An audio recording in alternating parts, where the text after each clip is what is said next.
Okay. We will call the June 30th, 2015 Caroline County Board of Supervisors meeting to order. Board members present: Mr. Floyd Thomas, representing the Mattapanai District; Mr. Jeff Black, representing the Western Caroline District; Mr. Reggie Underwood, representing the Reedy Church District; Mr. Wayne Akers, representing the Madison District; Mr. Jeff Seeley, representing the Bowling Green District; and I'm Calvin Taylor, and I represent the Port Royal District. At this time, we will stand and ask Mr. Underwood to lead us in the invocation.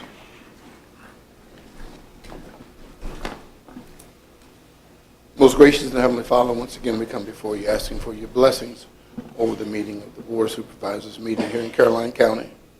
Heavenly Father, you ask that you guide us, help us to make the decisions that are right for the county and all of the citizens across the Caroline County.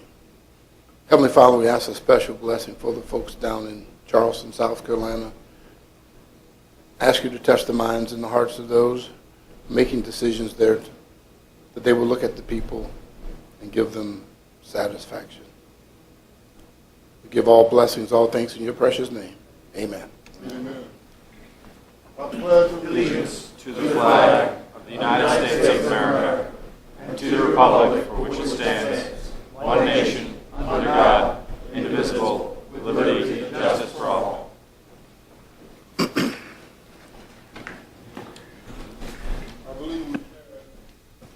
believe we have at least one proposed amendment to the agenda. I think Mr. Thomas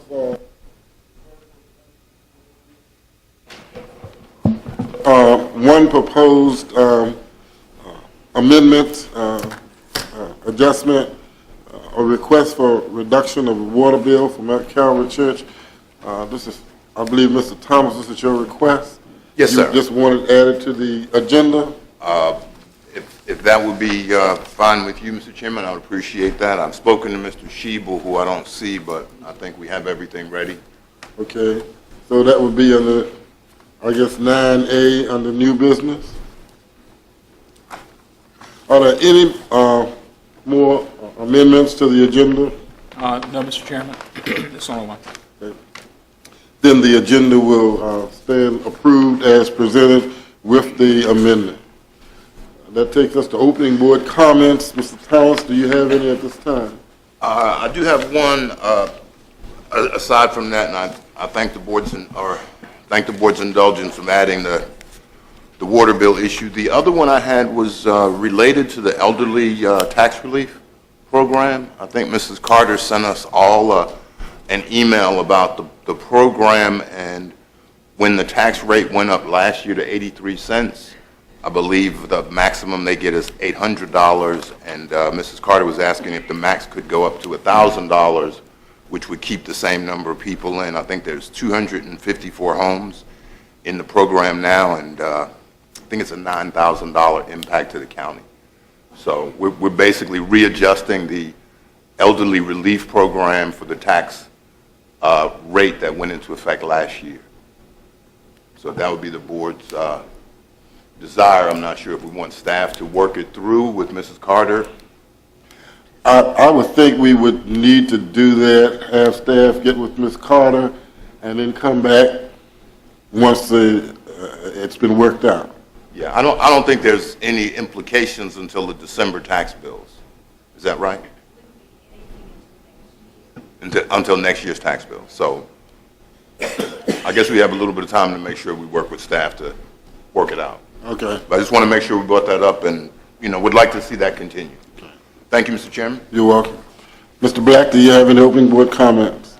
Yes, Mr. Chairman. I just wanted to thank the Sheriff's Department. I had an opportunity this past Friday night to do their ride-along program. I try to do that once a year with them. I'd like to thank Sergeant Miller for just kind of bringing me along what they do on a nightly, daily, nightly basis, I guess, what they go through. So it's always an eye-opening experience with what you see and what they have to deal with. So just want to say thank you for letting them allow me to do that, and I intend to I will get with Chief Loftus to try to do the fire and EMS as well over the summer. The other thing, I actually have a request, if it's okay with the board. If it's not a big deal. The August meeting is scheduled for the 11th. I was wondering if we could push that back to the 18th, if that conflicts with anyone's schedule. Just let me know. I mean, it's not something that's earth-shattering, but if it's possible, I would like that. Can we talk about I can't. Yeah, we don't meet in July. Is it possible we can go up? Because we don't have a meeting in June. We don't have a meeting. Okay, what we can do is, at our break, we can look at our calendars and see if we can do that. Thank you. Okay, is that all for you, Mr. Black? That is, Mr. Chairman. Thank you. Okay, you are. Mr. Underwood, do you have any? Just one comment, Mr. Chairman. I'd like to thank Mr. Cully again for attending my constituent meeting early this month. It's always quite informative to have him there, and he adds a lot to the meeting, and certainly I want him to know that we appreciate his time. I know he has a family and has other obligations, but he's always there to assist the citizens. So I do want to say thank you for that, Mr. Cully. Thank you. That's all, Mr. Chairman. Thank you, Mr. Underwood. Ms. Akers, do you have any? Mr. Chairman, the only thing is to echo what Mr. Underwood just said. Mr. Cully, he has 6 of us to attend our meetings at, and he was at mine last night in Lake Caroline, and I do appreciate him very much. I think the people in the area enjoy getting to know him as well, and so I do appreciate the time that he gives to these board members, that he over and beyond what he's getting paid for, and I appreciate it. Yes. Okay. Mr. Seeley, do you have any? Just one, Mr. Chairman. I'd just like to remind everybody that the Caroline County Fair is the 8th through the 11th of July. Hope everybody will come out and see. They've got some new buildings and a lot of entertainment. And the cost is only $5. Okay, thank you, Mr. Seeley. I just have one, would like to remind board members as well as citizens of the Independence Day celebration in Port Royal on July 4th. It's from 10 to 2, and they certainly would like to see as many people there as possible.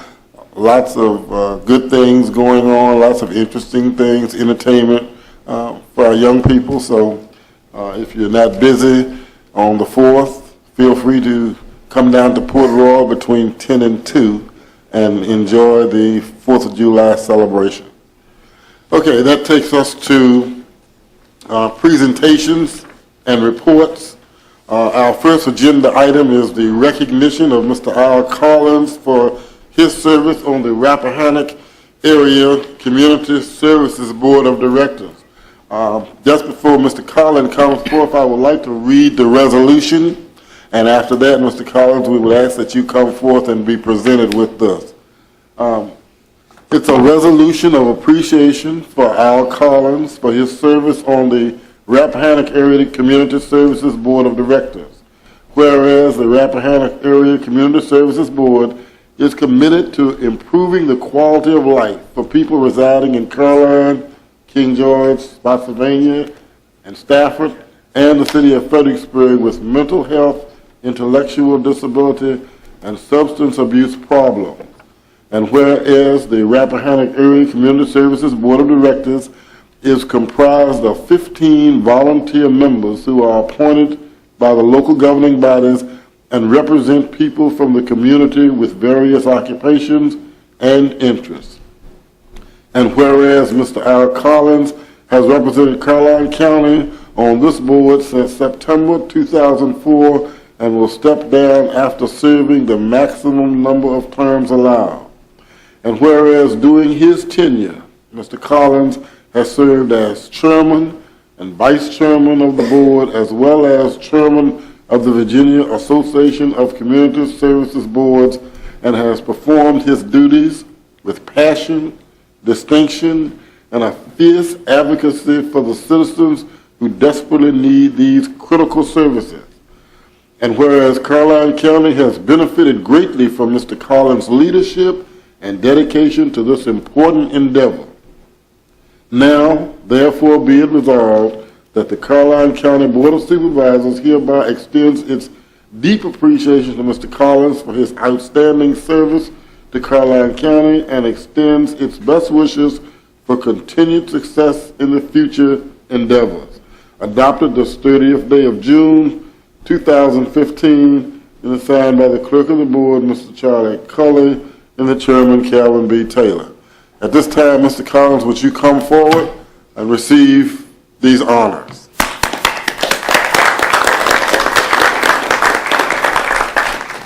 While Mr. Collins is coming forward, I believe he is still going to be doing something with the state, I believe.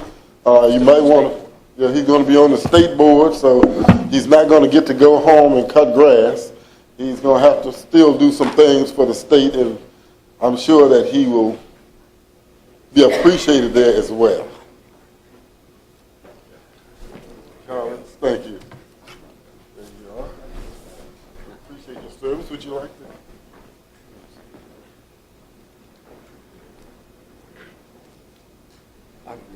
It's not going to be people. Okay, I want to thank you very much for the award, citation. I want to say that Al Collins didn't do anything. It all started here with the board. Number one, donating the land for the Caroline Clinic, which is across from Caroline High School, where we have the clinic for the mental health and substance abuse, and we have a daycare center for intellectual disabilities. And that was provided by this board back in 2006 or 7. And some of you were on the board at that time. I really appreciate it. I am serving as the chair of the Virginia Association of Community Services Board, and we have one more year to serve out. So appreciate it very much, and thank you all. And don't forget the most vulnerable citizens that we have in the county, those with mental illness, intellectual disability, and substance abuse. Especially this day and time, substance abuse, if you hear her in, people like to get hooked up on. Thank you very much. Shake hands with the rest of the board. They would like to congratulate you too.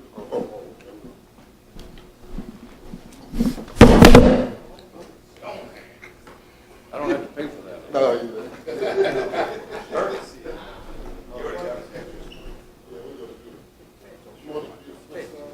Yeah, that's good, Mr. Taylor. Okay, so you want to turn it around so we can see. There we go. Yeah.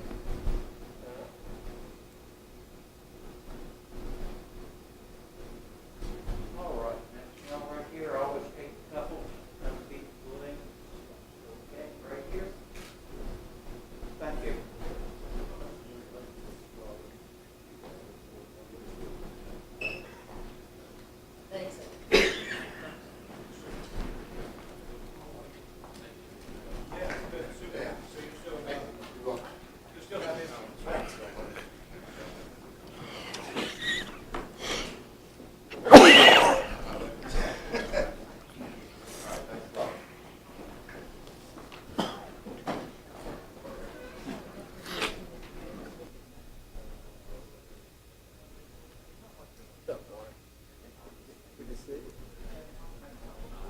Good job,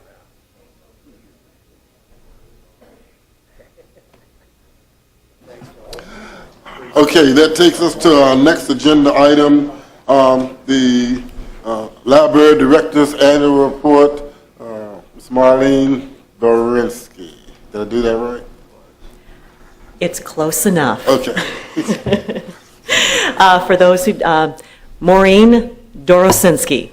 So that's okay. So if you remember from last year, we had some handy visuals. We will get to that in a moment. I decided to go with something different when I started the annual reports. Instead of big, thick text, I went with brochures. So all of you in front of you have a handy-dandy trifold brochure, just hitting the high points of everything that the library has been able to provide because of your support. So I would like to say thank you to each and every one of you for continuing to support all the programs of the library, because this is, in fact, your library too. So thank you. I like that noted, thank you. And if you, in years to come, if you wanted to check this out, I decided to do something else different on the front here. You'll notice there's a mother and her little girl. It's the same mother and little girl as last year. So I bet if we can do that for years, she can have this record and look back 10 years from now and see her little girl growing. So there is a master plan for everything. All right, so a couple of these, I'll point out a couple of these things, and I'd like to thank, for the record, the Sheriff's Office. We had, over the past year, a fantastic support. We had fingerprinting for the little ones. Super Sniffer Mary, you can see her down there working the stacks, and of course, everything was fine in our branches. Be Kind to Animals program. And, of course, your friendly firefighter. We had fearless firefighter Tim and Tommy the magical medic. So we can tease them about that forever, right? Yeah. Okay, and we've also, you will see, we go to various events, like this year we went to Fort A.P. Hill for Earth Day. And me and Caitlin, who's working at the desk right now, we reached 420 middle school kids. They came to our table, and we of course shared library information and pointed out that you can do so many things at the library, because whatever it is that you geek, whatever it is that you're passionate about, your library supports you. Recycling, we had recycled potato jewelry, and we also had K-cups, those little individual mini coffee pods. Okay, I see some nods. There you go. You can take the middle out of that, recycle it, and use it for seed pots for your garden. So that's very interesting things. And of course, Herb Collins and his latest book, of course. And now let us, because I know that you have a lot of things to do, so we will move on to the meat of this. Now, you notice here that last year we had summer reading. 129 kids prevented summer slide. That's what we call the lag between the school year, where the reading kind of goes down a little bit maybe. And during winter reading, we had 76 kids gaining pre-literacy skills. So this year, our theme is reading to the rhythm. And that spotlights the importance of connecting reading to music. A lot of the pre-literacy skills include music, like singing and reading aloud. I know you're familiar with Dr. Seuss, but then the newer ones like Pete the Cat. It's all about music and beats, and the more kids can hear the rhyme and the beat, the more they're familiar with their favorite books, and it comes easier to them.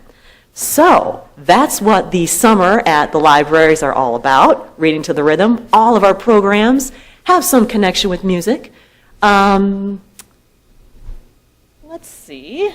So to kick it all off, we had some summer reading kickoff parties at each of the branches. And we had, at Ladysmith, 109 people come to their kickoff party. At Port Royal, it was a little more modest. It was kind of hazy. We had 14 people, but that's okay. The bigger ones are coming.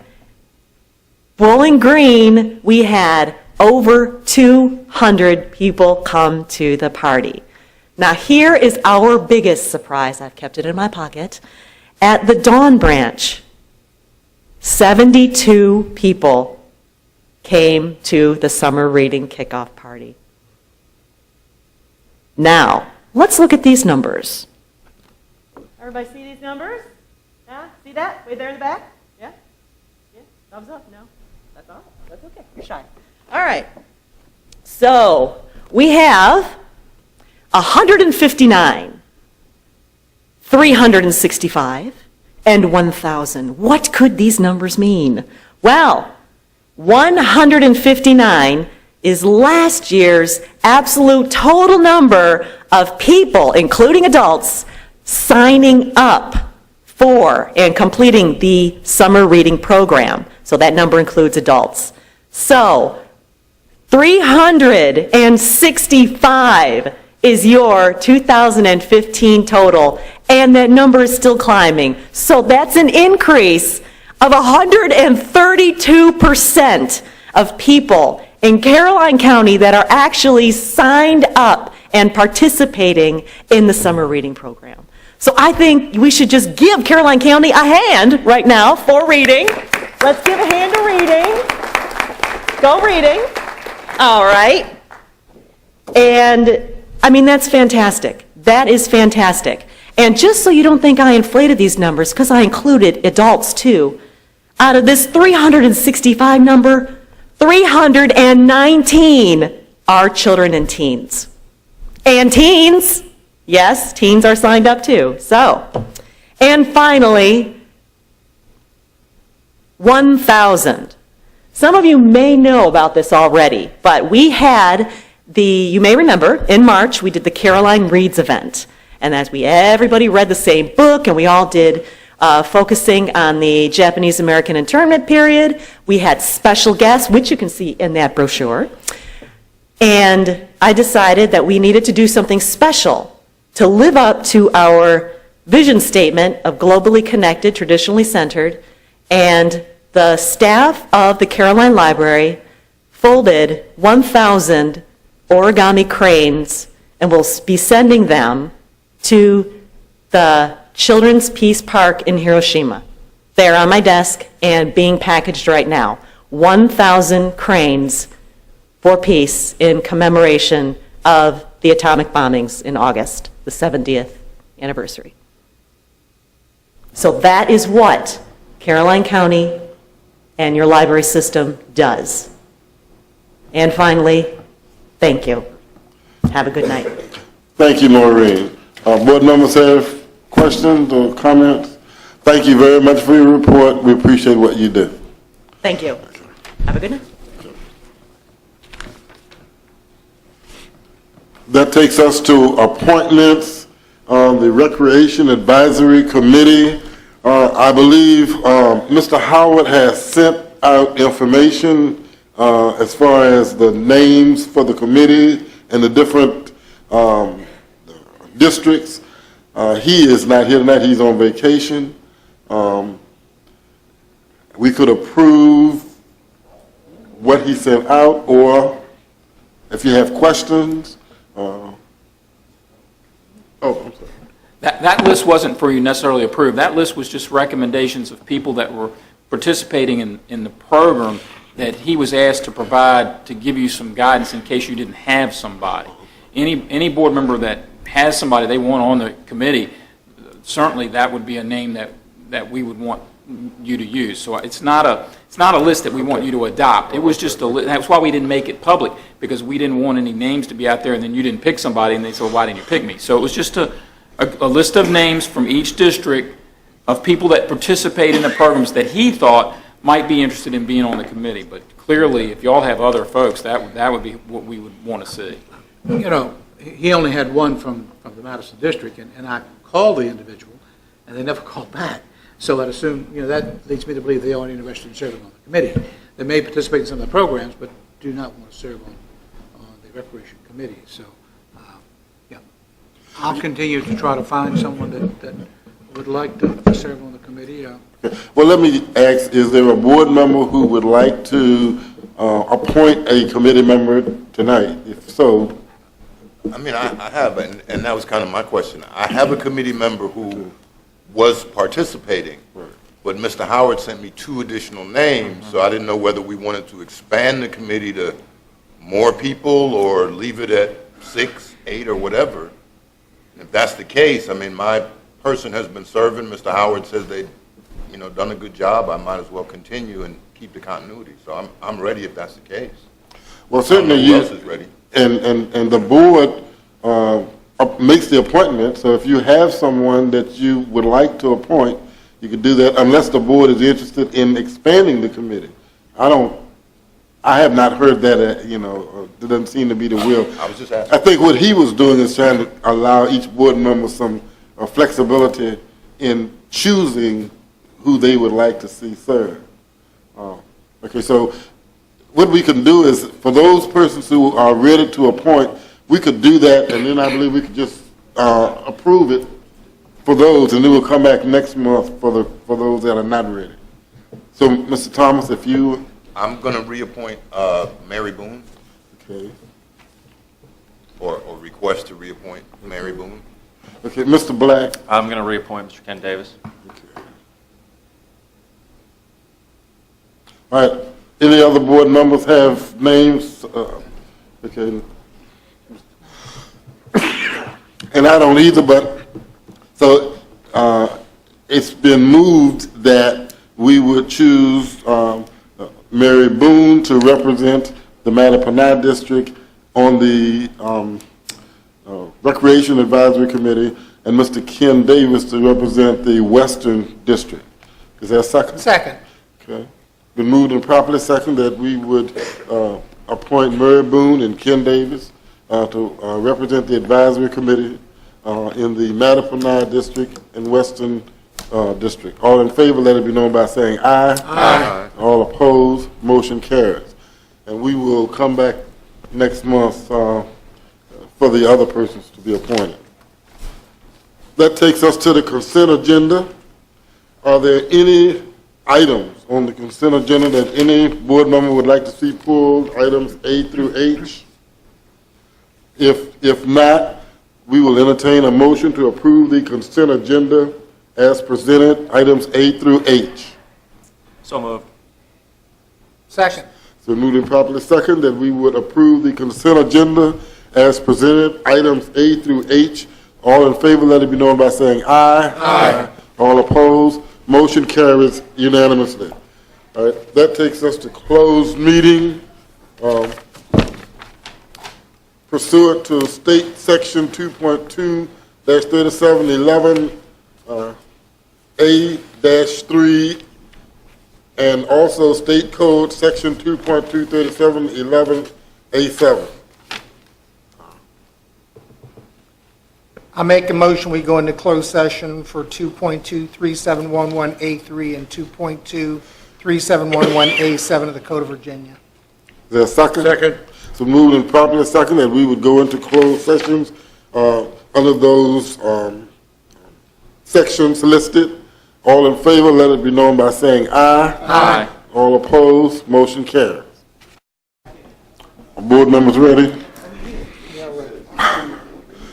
We will call the 2015 Caroline County Board of Supervisors meeting back to order, and we need to come out of executive session. Mr. Chairman, I'd like to make a motion that the Caroline County Board of Supervisors certify that only to the best of each board member's knowledge, only public matters lawfully exempt in the open meeting requirement by Virginia law were discussed in closed meeting to which this certification applies, and only such public business matters as were identified in the motion convening the closed meeting were heard, discussed, or considered by the board. Second. It's been moved and properly second that only those things that we went into executive session to discuss were discussed. All in favor, let it be known by saying aye. Aye. And then the motion carries. Mr. Thomas, do you certify? I so certify, Mr. Chairman. Mr. Black? I so certify, Mr. Chairman. Mr. Underwood? Mr. Chairman, I so certify. Mr. Akers? I so certify. And Mr. Seeley? Mr. Chairman, I so certify. And I so certify as well. That takes us to our public comment section of the meeting. The public comment section is the point in our meeting when citizens are given the opportunity to come before the board. If you have a concern or an issue that you would like to talk with the board about, that's not a public hearing or is not listed on the agenda, you may come forth at this time. We ask that when you come, you state your name and the district that you live, if it's applicable, and we ask that you would limit your comments to 3 minutes. At this time, I'll open the section of the meeting for public comment. Is there anyone who would like to speak at this time? Is there any citizen who would like to approach the board at this time? Again, is there any citizen who would like to approach the board at this time?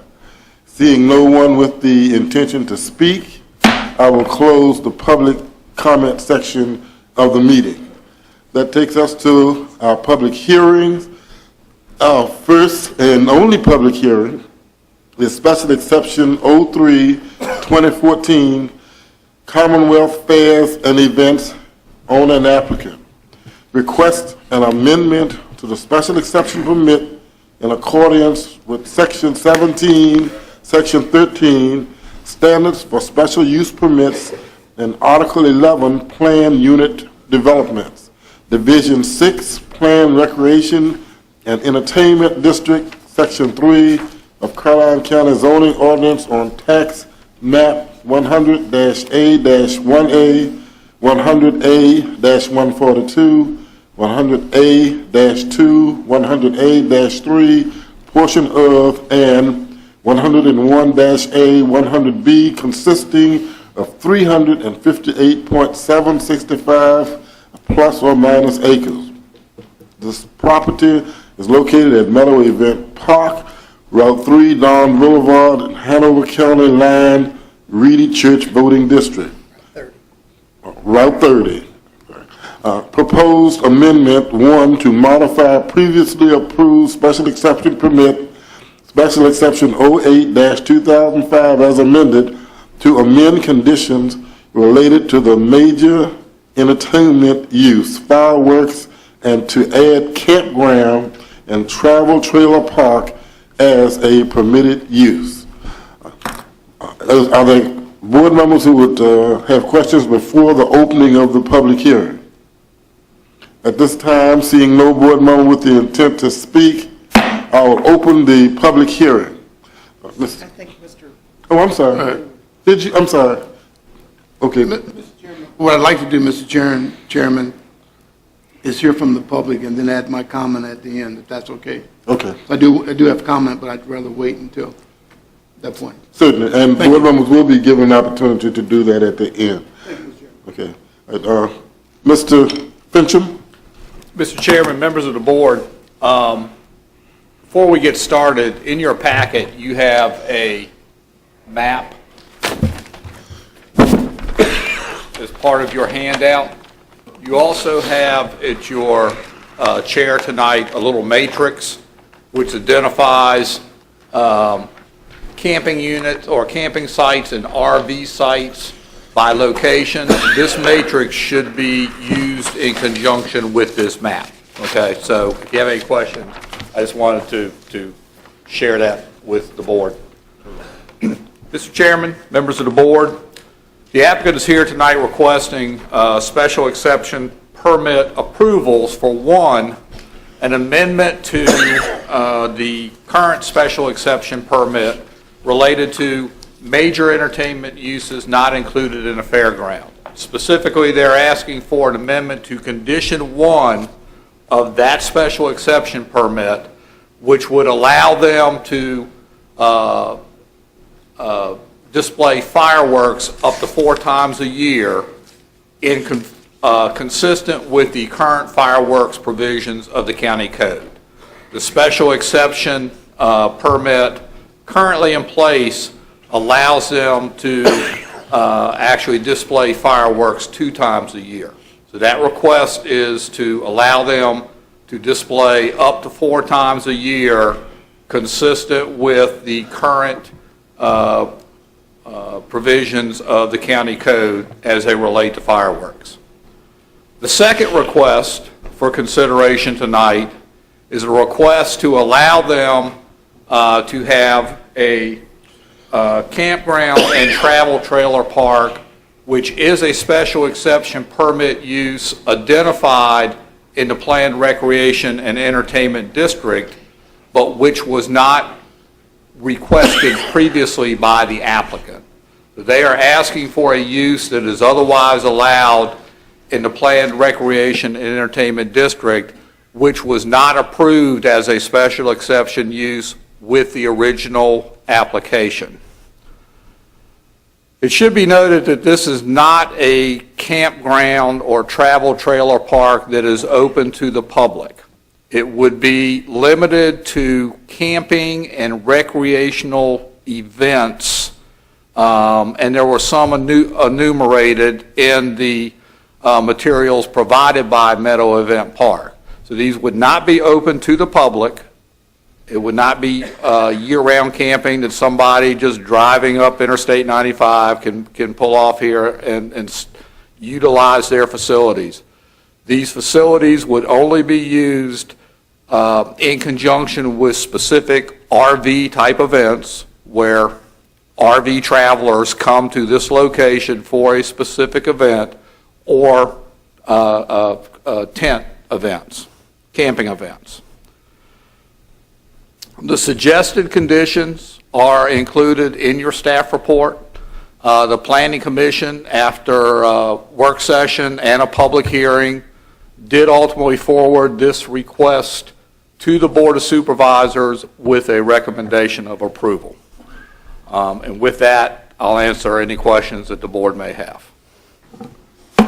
Okay, at this time, since the public hearing is open, if there are other citizens who would like to speak, you may come forward at this time, and then once we have heard from the citizens, we will then give board members the opportunity to ask questions and to speak on the issue. So is there anyone else who would like to speak regarding this public hearing?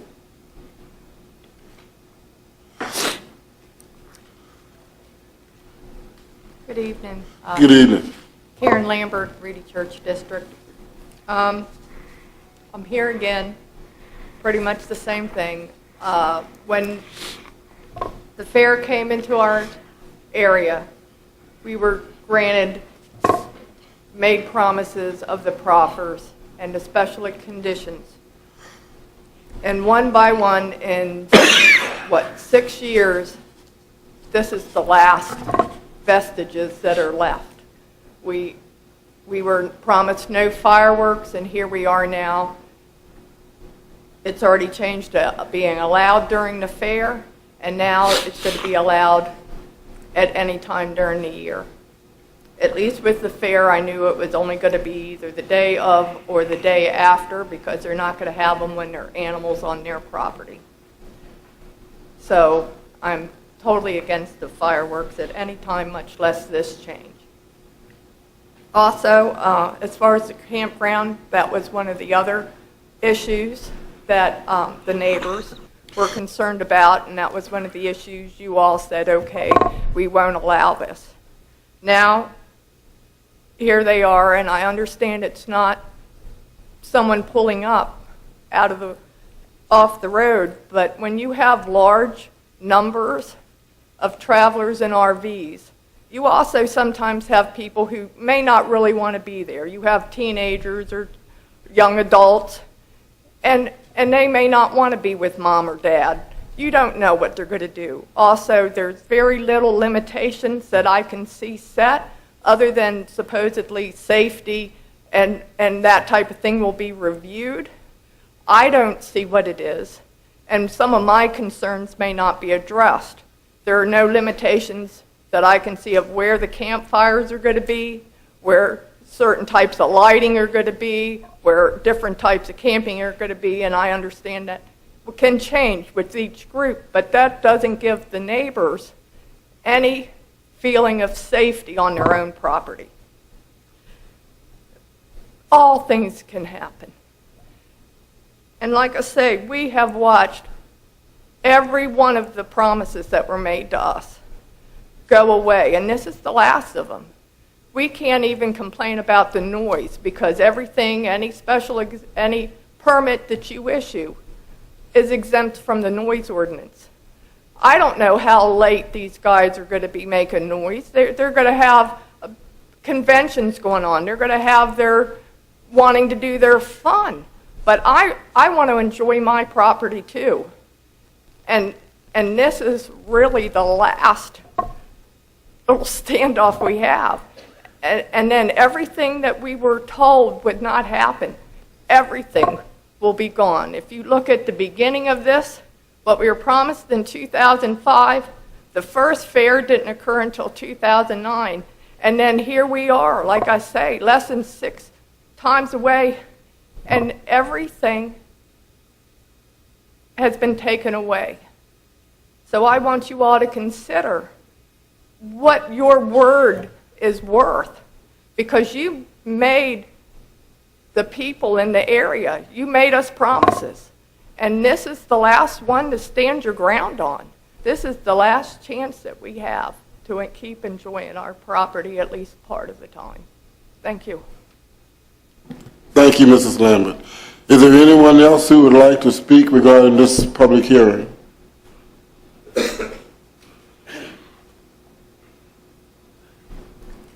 Good evening. Tilly James with Reedy Church District. Good evening. I have questions for the folks who are proposing this at the campground. You mentioned that this is a new request, the part about the trailer parks. My question, is there a limit on how many trailers will be allowed? Okay, Ms. James, what you can do is ask your questions, and then once That's you fine. finish, we'll get staff to That's fine. address them. The next question, have we determined the length of time the trailers can be stored on the event site while the event's going on? If it's going to be for 2 weeks, is that going to be the max? But whatever the max period of time we have we determined that time? After the campground and the trailer park is added, what additional plans for expansions have been discussed? Will they add swimming pools later or other additional items? Thank you. Thank you, Ms. James. Is there anyone else who would like to speak regarding this public hearing?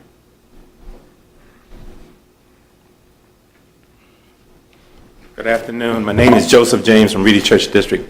Good evening, Mr. James. Same with myself. I have questions related to the park being used for fireworks. It mentioned 4 times a year. So at any point during the year, fireworks displays can be executed at the park. Is that correct? That's a question. The next question I had was, the trailers are being brought to the park. Sanitary conditions and environmental concerns is one that I have. The park itself, is it capable of being managed like a trailer park, like Kings Dominion Campground, with all the sewage disposal facilities and things like that? The other concern I had, not really a concern, but just a question, it's the same as Tilly's. If there are 40 events a year that's scheduled for trailers, people traveling to and from, if an event is held at the Raceway in Richmond and it's an extended event out at the park, will the trailers be allowed to come multiple times during the year? Or is it just a defined number of events that we're talking about? It makes a big difference, I think, in how Meadow Event Park manages, whether it's 5 events a year or 40 times a year that trailers will be coming into Doswell, into Route 30. Thank you very much. Thank you, Mr. James. Is there anyone else who would like to speak regarding this public hearing?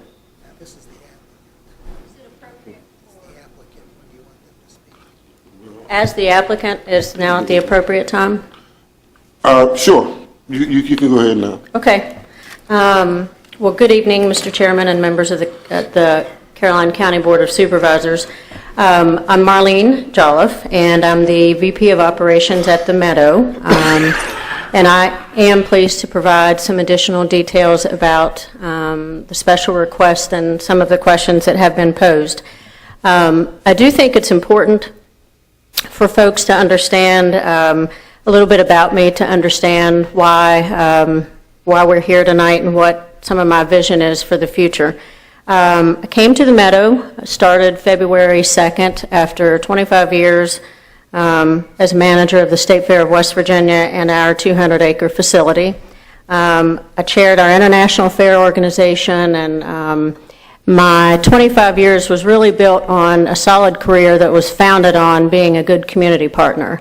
We had a large operation with neighbors, and I always knew that respecting our role in that community and how we, what we looked like, what went on at our property, that mattered. So I bring all of that here to the Meadow, that long career and that appreciation for how to put best practices into play.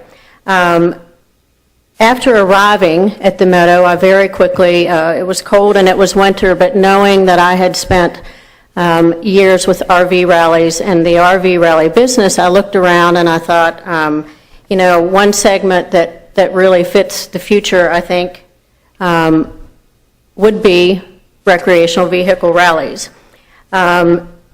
They are suited for our property. To me, they're clean business. They, I want to first explain that what a recreational vehicle rally, that's the segment that we're trying to target. And that simply would be very similar to a convention in a hotel where we have a common interest, whether it be fares or taxes or real estate sales, and we meet. These are common meetings of folks who own like manufactured RVs, whether it be Airstreams, Holiday Ramblers, Family Motor Coach, the Newmar Corporation, and they gather. They travel throughout the United States. They basically have conventions. Fairground and facilities like ours are perfectly suited because of the infrastructure that's in place. The buildings where they hold seminars, learn about driving RVs, new product lines. It very much is clean business and very few security issues. The interesting thing is that it's not just something that happens at our property, but it's a huge positive impact on the county. It's not just tourism, but it's the gas stations and it's grocery stores, and these are folks traveling and filling up and supplying their RVs with what they need. I think the other thing we all need to consider is that I did just come here after a 25-year career, and I didn't make that decision lightly. I did that because I think the Meadow has an incredible future, and it's a beautiful property, and that we can have the best state fair in America at that property. But to get there and to get out from under what that property has gone through in the last 3 or 4 years, we've got to be very smart, resourceful. I'm not going to beat around the bush. We have Farm Bureau, as you know, owns our property. We have 3 years left on the buyout that took place to get out from under the owner who bought the property.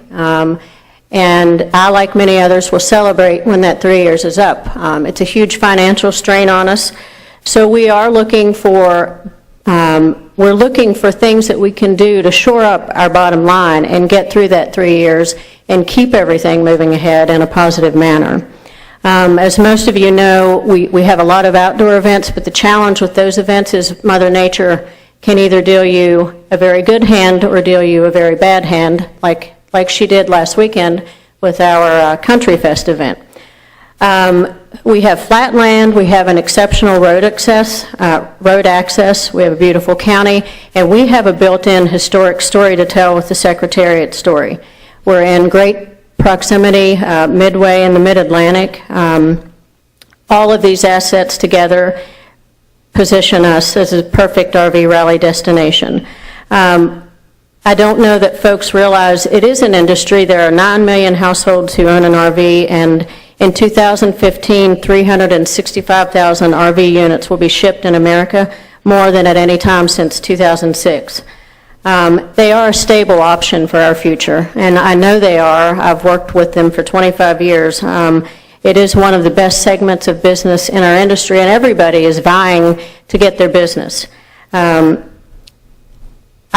I would say and tell you tonight very honestly that we have 3 serious inquiries sitting on my desk right now, and our organization respectfully requests that you do vote in support of this effort tonight so that we can move from what was to what can be. I will address very quickly on this particular issue before leaving it that we do have to file plans with the county. There are structures, there's a structured process in place for us to even hold one of these events that addresses layouts, safety, infrastructure, utilities. And what we're trying to do right now is leverage the assets we have in place.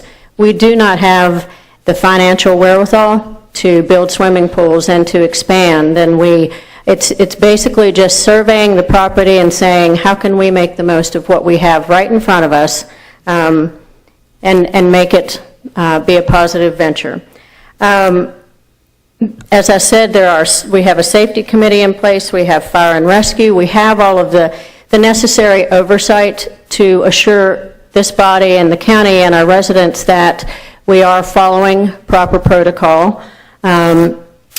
We right now could handle, I think, around 350 RV units. Certainly, we have to deal with traffic and move in and move outs of those, but I'll go back to the term I used early on.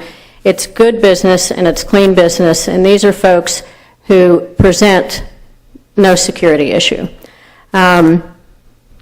The issue of fireworks, I'm going to take that separately. I will also tell you and tell everyone that's here that fireworks are not, they're very expensive. And I want to make it clear that this issue is not on the table because we have plans to shoot fireworks 4 times a year. They cost about $1,000 a minute for 3 to 5 inch shells. It's not something you go into to spend money on and take it lightly. You don't get a lot of return out of them, so this is just simply to allow the property flexibility. The level of permit and procedures in place that mandate and regulate fireworks is very deep. It's not something you just decide you're doing. There's a lot of protocol, diagrams, safety mechanisms. All of those pieces are there that have to be complied with before a permit can ever be issued. So there's a layer in place to be sure that anyone requesting to do this does so following proper protocol and procedure.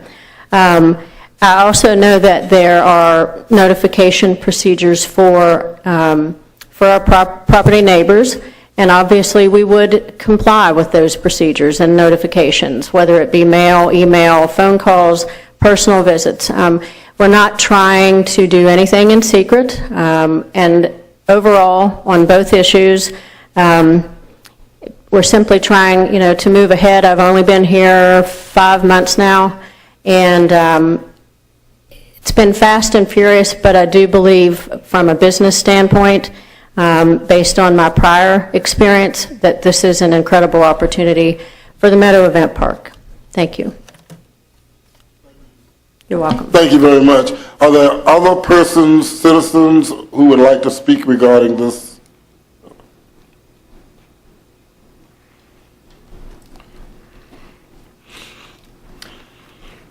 Good evening, Mr. Chairman and members of the Board of Supervisors. Linwood brought us Bowling Green Voting District. I'm president of Caroline County Farm Bureau. I do a lot of volunteering at the State Fair. The reason that I do a lot of volunteering over there is because I farm, I'm involved in agriculture. The State Fair is the premier exhibit for what I do. It shows off the livestock, it shows off the crops, it shows off my industry. Meadow Event Park shows off Caroline County. Having an RV rally there with people coming to Caroline, spending money, going to grocery stores, looking at the incredible tourism that we have around here. Because we're nowhere an hour from Williamsburg, from Jamestown, you're from DC, Richmond. It provides an incredible opportunity. Also, it provides a credible opportunity for Caroline they'll be, like I said, spending money, bringing tax revenue, bringing money to the county. Fireworks, I've been seeing all the advertisements on TV this week about 4th of July fireworks. I love fireworks. I remember when the county had fireworks over at the high school. Go over there with your kids. It was a good family event. They're not asking for fireworks every night. If I lived next to them and they were doing fireworks every night, I would be complaining. 4 times a year to allow for special events, I think that shows off the county. That's a moneymaker. It attracts people to Meadow Event Park. Like I said before, they spend money. It brings tax revenue to the county. Anything we can do to promote business in Caroline County is a good thing. So I'm in full support of this. Thank y'all. Thank you, Mr. Broadus. Is there anyone else who would like to speak during the public hearing?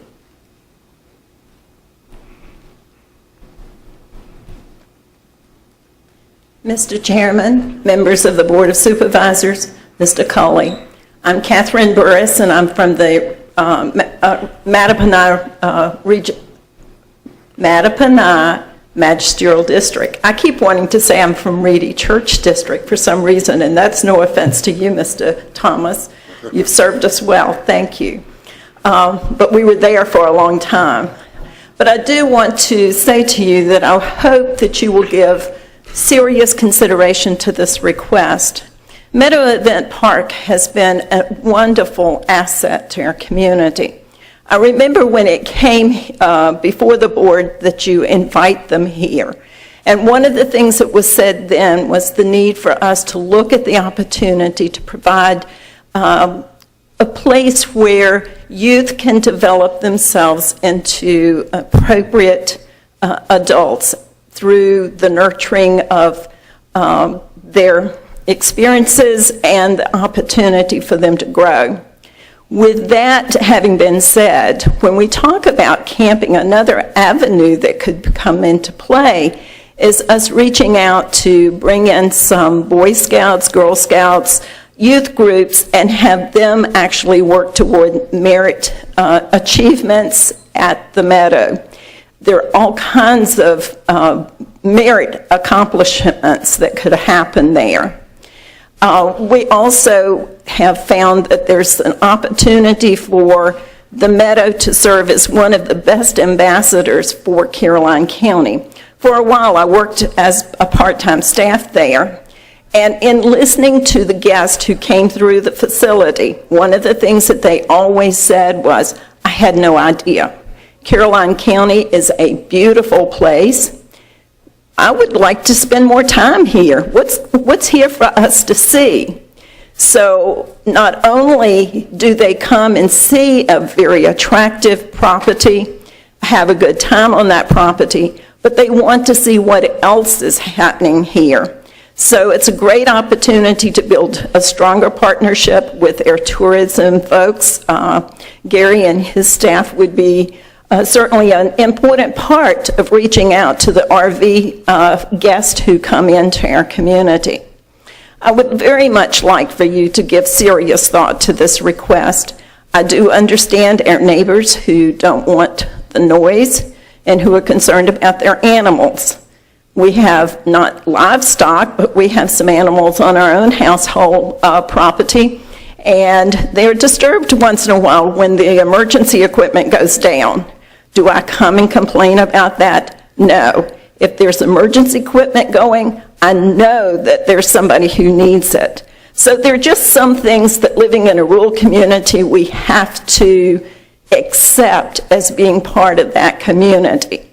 And I do hope that you will approve this request and allow Meadow Park to continue to grow and be a viable part of our community and take advantage of it being our best ambassador. Thank you. Thank you, Mrs. Barris.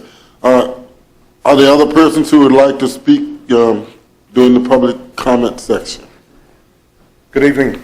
My name is Willie Lambert, Reedy Church District.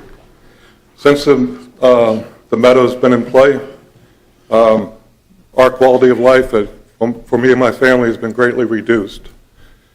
When I talked to my Board of Supervisor about it, I hear you guys talk about quality of life about other people around the county all the time, but when it comes to the people who live around there, it seems that you don't care. We deal with a lot of the noise. We moved here to be out in the country. We deal with the traffic. We deal with people coming on our property.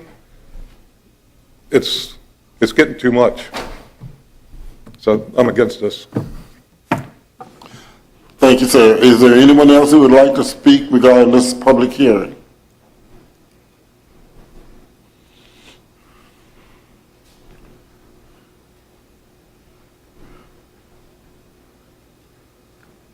Gentlemen, my name is Don Filsuf. I'm in the Bowling District with Mr. Jeff Seeley. What I want to say is this. This is the first time I heard about this in the county. Do you believe this is fair that you guys go out to approve or disapprove something like this without anybody else in the county knowing what's going on here? I think this is not fair. Sir, is there anyone else who would like to speak regarding this public hearing? Is there anyone else who would like to speak regarding this public hearing? Is there anyone else who would like to speak regarding this public hearing? Seeing no one with the intent to speak, I will close the public hearing. Board members, I know board members have concerns. Would you like for Mr. Fincham to try to address some of the questions first, or would the board members like to do that? I'm sorry, I have a couple of questions of Mr. Fincham, so Okay. if he would like to come and Okay. he Mr. can do Fincham? everything.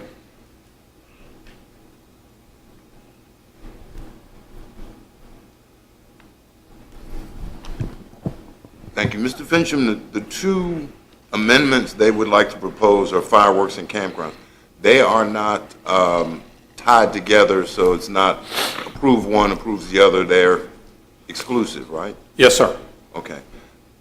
In addition to that, if I had a camper right now and I wanted to go to the fairgrounds and I could find a parking space for my camper, what's wrong with that? It's technically not allowed under the ordinance. They're limited as to whom and when camping can occur on the property. State fair, your Right. setup, equine events, those are the limitations regarding temporary overnight lodging. So any scheduled event that they would normally have, people with campers can come and attend those scheduled events, park their camper. Limited to those situations. Those two events? Those situations. Those situations, yeah. I mean, there's the Secretariat Day. I got a camper. I can drive my camper down there and stay Friday, Saturday, and Sunday, right? No, sir. Okay. I can drive my camper down there and stay during the state fair the whole time. No, sir. Okay. Only overnight. No, sir. Never at all. No, sir. My camper's got to keep going. It can never stop. Stop a mile back up the road at Kings Dominion. Now, realistically, though, there are, you said only during those scheduled events. So how can a camper get there now? Shouldn't be. Shouldn't be at all. That's correct. Okay. And under this proposal, they would only be allowed during certain events that they would actually specify beforehand, or? Yes, they would have to come in and submit an operational and safety plan for this event. It's like any other event that they have there. We have a procedure set up where we look at the safety, security needs, EMS, fire, et cetera, et cetera. That's been expanded to include specifically the health department, because the health department has to approve sanitation for these specific events. Whether you have 10, and I'll use the word campers, or 500 campers, one size does not fit all, so the health department has to review and approve each specific event as part of the overall safety and operations plan.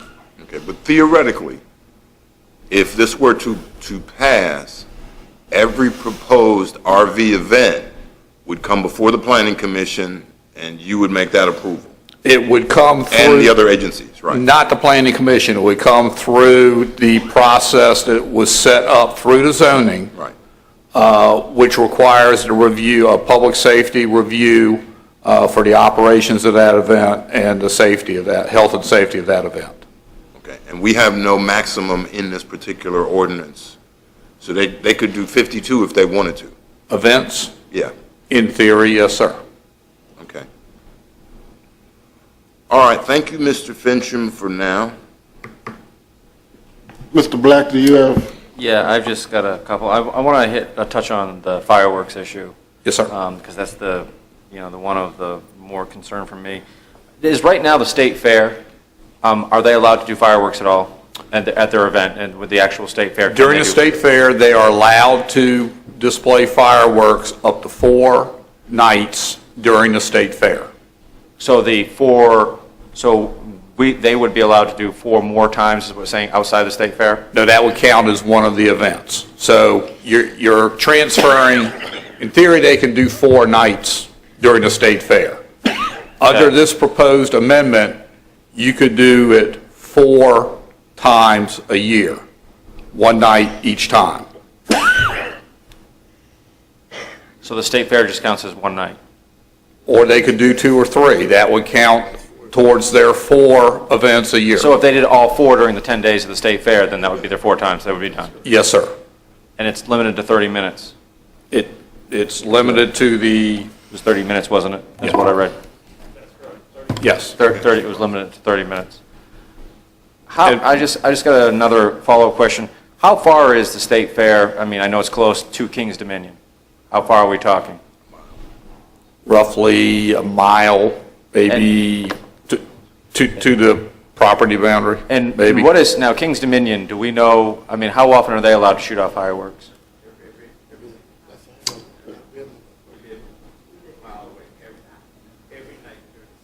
Every night? Okay. So they're shooting off fireworks every night, and then this is a mile away. So this would only be 4 times a year. Mile. Right. Right. Okay. Thank you. Mr. Chairman, I forgot one question. May I ask that?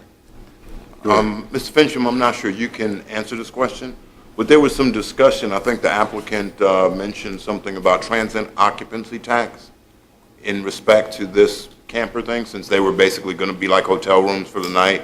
We would charge a transient occupancy tax. Does anybody know what the prospective revenue would be from an event? I think it depends on the number of attendees, and I think it would be speculation, but I think in terms of the rate, Ms. Carter is here tonight, she could address the rate for transient occupancy. I just need some kind of ballparky number. I'm not going to hold you to it, but I was looking on the RV Rally site. It's called Passport America, and they've got all sorts of things. They charge $349 for 2 people, 1 RV, 30 amp hookup, and then an additional $95 for each person. So if that's like a hotel room of $300, $400, I'm getting $4 per. Does that sound right, Mrs. Carter? 5% of the charges just for the overnight stay. Okay. We would not give that on other events that were held during the time. That was Right. the rate for the overnight. So to make the math really easy, if it's $400 and I get 5%, I would get $20 per. Actually, yeah, that's right. 5 times 4 is 20. Okay.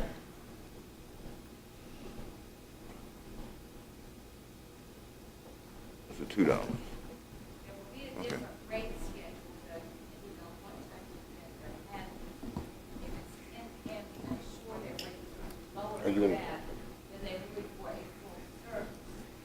Transient occupancy would apply to whatever. I'm just trying to just ballparky, get an idea, and that was what the question I wanted. So $20 ballparky per camper, 100 campers, $2,000, something like that per event if there's 100. Okay. Thank you very much. Thank you, Mr. Chairman. Okay. Mr. Akins, did you have questions? Yeah, the handout that was left on the desk tonight, it breaks down as to the number of RVs, I guess, and tents that would be there. At the bottom, it says the total site, 1,250. Now, that 1,250 represents what? That's Tents? 1,250 tent sites. 1,250 tent sites. And if you look at the matrix up above, 334. it would be 334 RV sites. So if you go to the map, which delineates the different areas, Yeah. those areas are broken down. You could have X number of tent sites or X number of RV sites. You would not mix the two in an event. Yeah, I read that. Right. But it just seemed like to me it was just because the presenter talked in terms of rallies, RV rallies. And for the life of me, I cannot understand why someone would come to an RV rally and stay in a tent. I don't understand that concept about the tents and the RV rallies. You might have, Help me. and I can let the applicant speak to that, but you're right. A tent camper might not come to an RV rally, but there might be a camping event where they utilize the tent sites and don't set up RVs. We weren't presented tonight with other alternatives. What we were presented with tonight has been RV. That's where her experience has been. That's where everything she's done has been within the RV. And so again, I'm not able to wrap my arms around how the campsites come into play. I may not have as much problem with RV sites as I do with tent sites, and especially when you're talking about 1,250 tent sites, because I don't know what you would do at Meadowvent Park if you're going to have 1,250 tent sites setting all over our Meadowvent Park. And again, I may not have as much problem with the RV as I would tents. I do have a problem with the tents, to be quite honest. And so I'm trying to figure out why we're mixing them together, why we're talking about RV sites and tent sites and those type of things.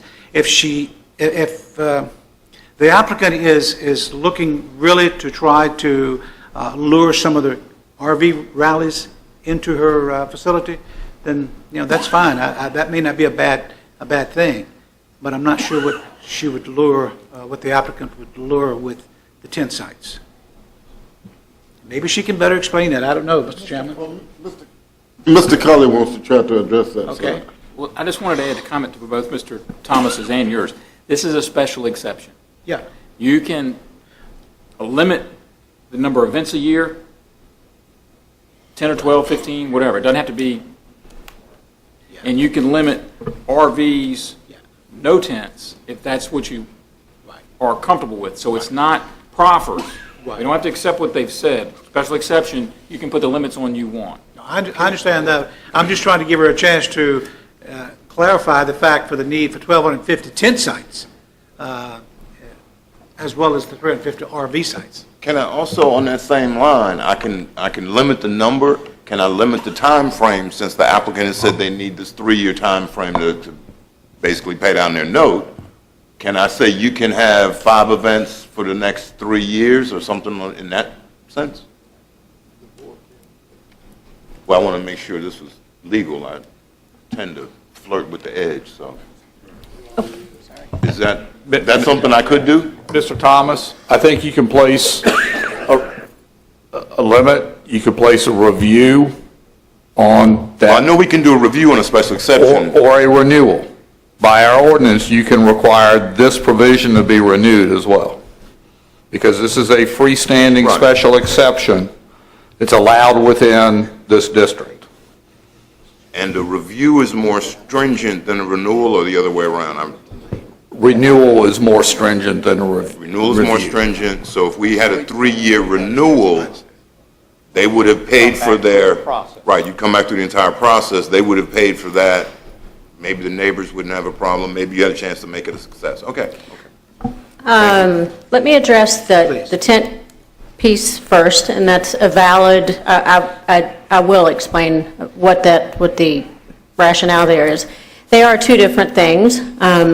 The idea was, if we're looking at camping events, I really believe we have some potential at the Meadow to tie our educational programming for youth into events that bring, whether it's Girl Scouts, Boy Scouts, religious retreats. And I think, and what I'm trying to do is to look ahead a little bit and position us so that if we can look for opportunities to grow the business at the Meadow with clean business, that we're not coming back time after time because we're so restricted. So the tent piece, we're not at all interested in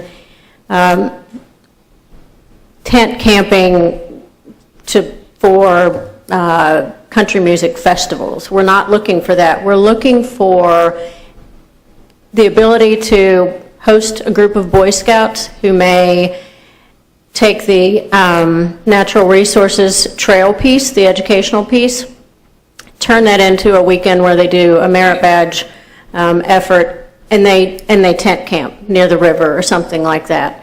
I think of the two, the RV rally business is certainly the more important part of it. The one, I can think of a few groups that, and they're not, that I've worked with in the past. Christian Motorcycles of America came to our facility, and because they're traveling on motorcycles, and they're not loud, they're more Honda Goldwing type bikes, but they pulled small pop-up tent type things that really are classified more as a tent than they are an RV, and they use very limited electric. So that's why that piece is in there. As far as the timing on things, I think it's a segment that you have to go after, and they're looking far ahead, and they're planning regional and international rallies 2, 3, 4, 5 years out. So what we have to do is, we have to take it step by step, and we have to position ourselves to where we know we can actually submit a proposal for the business. So it's not something that can happen overnight, but having the ability to go seek the business. If we look at a 5-year window for the Meadow Event Park, and we have steady growth, we're going to have the ability to host one, to learn how to do it. I mean, not to learn, but we have to build our name and our reputation for hosting, and I think we can do that. As far as the worrying about the timing, honestly, right now, our event schedule on the grounds and our facility rental schedule, I wish I had it with me, but I did a report for Farm Bureau the other day for a board meeting, and I think in 2016, we already have 77 events on the books. And that's everything from wedding receptions to trade shows or shows. It's the full gamut of what we do. And then in addition to that, we have the light show and the fair. So we're going to be faced with a real challenge in even finding good windows of time to be able to bring the business in and position it on the property. If we already have a wedding booked, we can't turn around and pull a contract on a wedding just to have another piece of business. So it's going to be difficult. We don't have a lot of physical structures, and they want to meet indoors. So we're going to have to work around things that were already scheduled out even into 2017. So it's the scheduling part, and it's going to be very tricky. Thank you. You're welcome. Okay. Mr. Seeley? Yeah, I've got a couple of questions. When you talk about a rally, what length, how many days do they come and stay? I, over the years, have worked with probably 6 different manufacturers, and anywhere from a weekend, like coming in on a Thursday, and they meet Friday, Saturday, and go their separate ways on Sunday. Probably the longest would be the one I visited last summer that would be the Newmar folks, and their core meetings go 5 days. And on the front end, you'll have 2 days where it's very much like the fair. There's a team of volunteers who organize the meeting and come in early to get the building set up and kind of work with the community to get everything in place. So the very most, I would think, would be, I don't think you'll find many rallies that actually have the core meeting part of it over 6 days. How many stay days are we talking about? How many How many what? days actually campers On the site? property? If you took, if I am just an attendee and I'm not a planner, I would think 5 or 6 would be the max. But very often folks will plan their trip in and they may take in 3 days of the convention and then move on. They're on the road and they have a travel schedule. It's not really, I can't think of any that I have worked with over the years that are long in duration. One in particular, and it was 10 years ago, I think, had a large group of volunteers who did travel to the area a little earlier than what we as a facility really liked. But the upside of that is if we have the ability and the potential to seek the business and they call us and they want to come in early to do planning and it's outside of the parameters that have been set, then they have campgrounds very close to our property that they have access to. And that's my point, is I don't want to see this stretch into 8 days, 9 days. Somebody comes as they're pre-planning and staying. I understand 5, maybe 6, but once you get beyond that, to me, it's like, we're on vacation and we're camping and we're... Well, you typically have a group of a group that comes in at least 2 or 3 days ahead. That's your meeting organizers, your rally organizers, but the attendees who are just attending for fun aren't in the management of the process.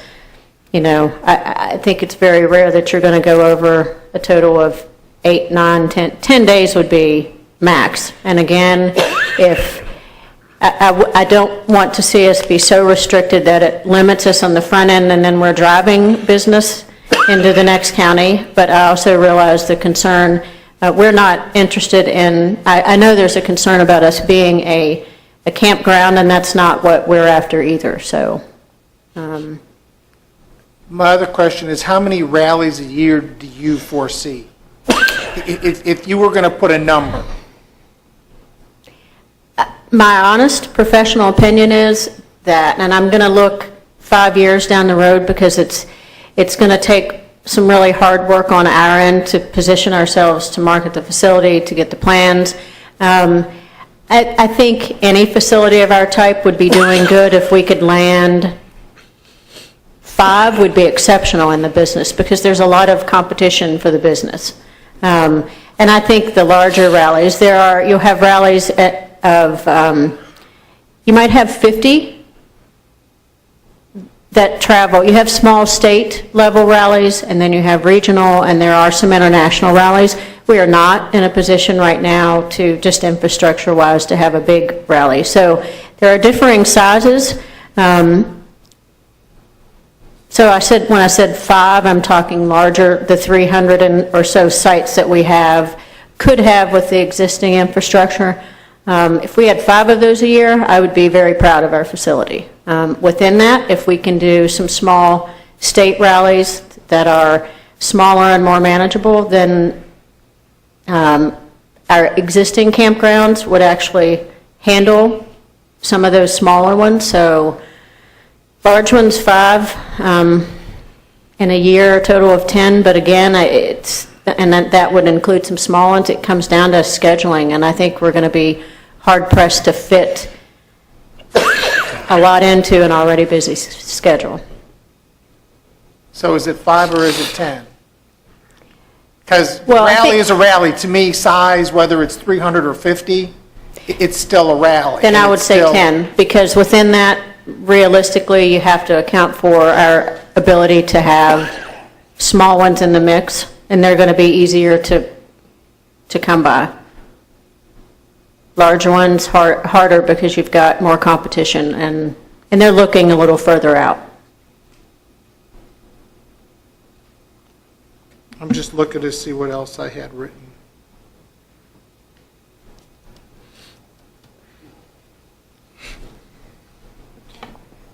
Payment. I was listening to Mr. Thomas with the transient occupancy tax. Who collects that?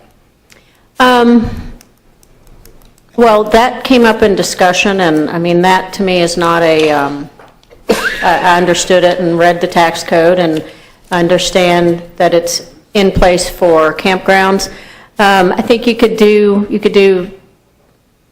have the property collect it. The property collects very often the RV organizers they'll collect the nightly collections or registrations for their attendees, and then at the conclusion of the event, the facility sits down, we do a settlement meeting where you go over all the nights, you settle the finances, so we would accept their payment to us for use of the facility, and it would include the nights, RV nights, so then we could turn around and we could process a check to the county and provide written documentation from the rally for the overnight stays.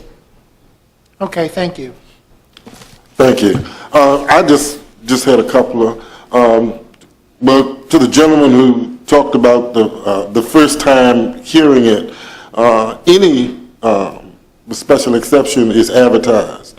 So citizens may be hearing it for the first time, but it has been advertised in the local paper. It has gone through the Planning Commission, and the Planning Commission has basically made a suggestion to the board that it be approved based on the information that they have received. So citizens may be hearing it for the first time, but it's not because it has not been out there or there haven't been opportunities, for citizens to know about it. I'm going to let you. I know you wanted to go last, so that's why. Okay, and some of the questions about how many events and how long, you've kind of touched on some of those things. Basically, I think you were saying something like 10 events, maybe, and you said, between 5 to 10 days. I don't know if they're all constant. I guess one of the questions I would have to you, would you be applicable to, or how would you feel about if the board placed some limits, if the board did decide to go with this special exception, how would you deal with limits if the board decided to do that? I mean, they have a right to do that anyway. Sure. Sure, I understand that. I think my response there would simply be that limits on the volume, the number, 10, or don't bother me quite as much as starting to limit. If you go backwards and you say you can have 5 that are this size, then it puts us in a position of being too restricted. What I think would be acceptable or logical would be to use the planning process that is already in place and the permit applications, and we have to fill those out and we go through that, and certainly the county still maintains the right to deny something if they see that it's too large, or it's, we still have a lot of proving of how something will operate before it can be approved. So I guess I would hate to see so many restrictions placed on it that we can't then, that we're limited in going out and seeking the business and then find ourselves having to pull back a little. So I realize it's a double-edged sword. Okay. And I just had one more before Mr. Underwood. Somebody talked about sewage disposal and how that might be an issue. Can you talk a little bit about that? Or maybe Mike might be the one to do that, I don't know. Well, the document that we prepared to try to give everyone an overview of the numbers that we have existing is simply, it's really it's a presentation of what exists at the Meadow Event Park that is there and infrastructure in place. And the sewage treatment plant on property, and I mean, it's really no different than how things operate during the state fair. If you imagine our facility full with food concessions and the campgrounds full, they're all using the same infrastructure and sewage, water, power that we're talking about for these. Okay. All right, I'll go ahead and, Thank you, Mr. Chairman. My first question to you, did you contact any of your neighbors regarding wanting to change proffers or having an idea of what you wanted to do in addition? I believe some of that was done before I arrived in February, but I can't, I honestly... So you basically know then? Me? Yes. No. Okay. For me, that's the only question I have for you. For me, board members, this is a question, and we kind of turned it into a dollar and cents discussion. And it's really about the quality of life for the folks who raised their disagreement when the fair first came in. And this board sit here, some of you members on this board sit here and promise the folks of this district that you put proffers in place to protect their quality of life. That's what you said. These are the last two proffers that some of the members of this community are asking you not to bother with. You've taken away all of the others. Someone commented about all money or make money when you can. We had a trash recycling business that wanted to go in Reedy Church, and people raised holy Cain. So all money is not good money. So coming up here talking about how much money is going to be raised as a result of allowing this, that's not the question. The question is, are we about our word? Are we about doing what we think is right as long as it doesn't affect our own community? Caroline County is your community, all of it. My district, your district as well. These are the promises you made to these folks. Do we sit here and become liars and go back on what we said? This is not about the State Fair or Secretariat. State Fair is going to go on regardless of this, because it has. So I'm asking this board to disapprove these proffer changes. Those are my comments, Mr. Chairman. thank you. Other board members have questions or concerns? If not, we will entertain a motion at this time. Chairman, I make a motion that we deny special exception 03-2014 Commonwealth Fair and Fairs and Events. Is there a second? Out of respect, I'll second Mr. Underwood's motion to get it on the floor. Okay. It's been moved and properly second that we deny the special exception 03-2014 Commonwealth Fairs and Events as presented. Are there questions? If not, Mr. Thomas, how do you vote? On the motion to deny, although I seconded the motion, I'm going to vote nay. Okay. Mr. Black, how do you vote? Nay. Mr. Underwood? Aye. Mr. Akers? Nay. Mr. Sealy? Nay. And I vote aye. The motion fails a 4-10. Is there another motion? Mr. Chairman, if I could. Yes. I've heard what Mr. Underwood has said, and certainly I understand what he is saying. And certainly I was sitting on this board when the State Fair came before this board and asked for special exception and rezonings in order to take place to have a fair. You know, I don't believe that, I personally don't believe that I have lied to anyone. If I had have taken the comments that were made at the public hearings when this issue was before this board, you would have thought the State Fair coming to Caroline County would have eliminated everybody in the Reedy Church District. There would be nobody living in Reedy Church District because they would either be killed or they would be run out of town. And that everything bad that you could possibly imagine would have happened at the State Fair. Now, I've lived in this county all my life, and certainly I've lived in the last 5, 6, 7 years since the State Fair has been in existence, and I haven't heard of those things. I really haven't. I've heard nothing but positive things about Meadow Event Park, whether it be the State Fair, whether it be the equine, opportunities that are given. I've heard nothing but good things. And not only from Caroline County people, but from outside of Caroline County, you've heard great things about the Meadow Event Park. Now, I don't necessarily agree with everything that's being asked for under this special exception, to be quite honest with you. And I would not vote to approve everything that's being asked for under this special exception. But I do believe that it's in the best interest of Caroline County.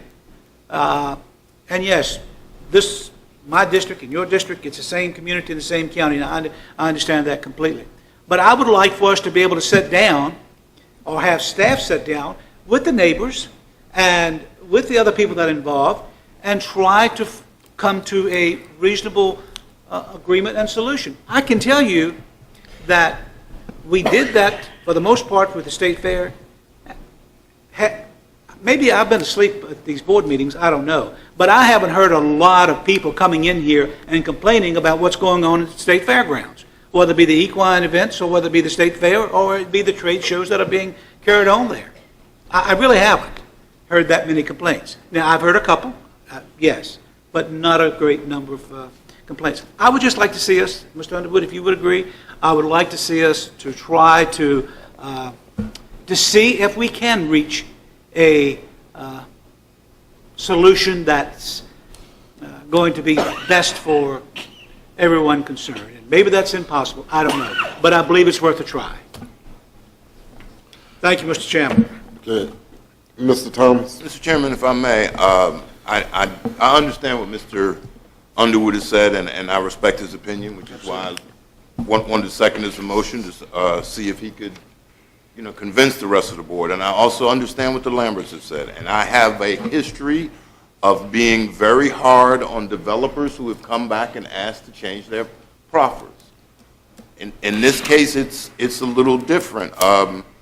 If we waved the magic wand and Meadow Farm went back to a horse farm, as Mr. and Mrs. James have said, there would be fireworks every day, basically the same place coming from King's Dominion.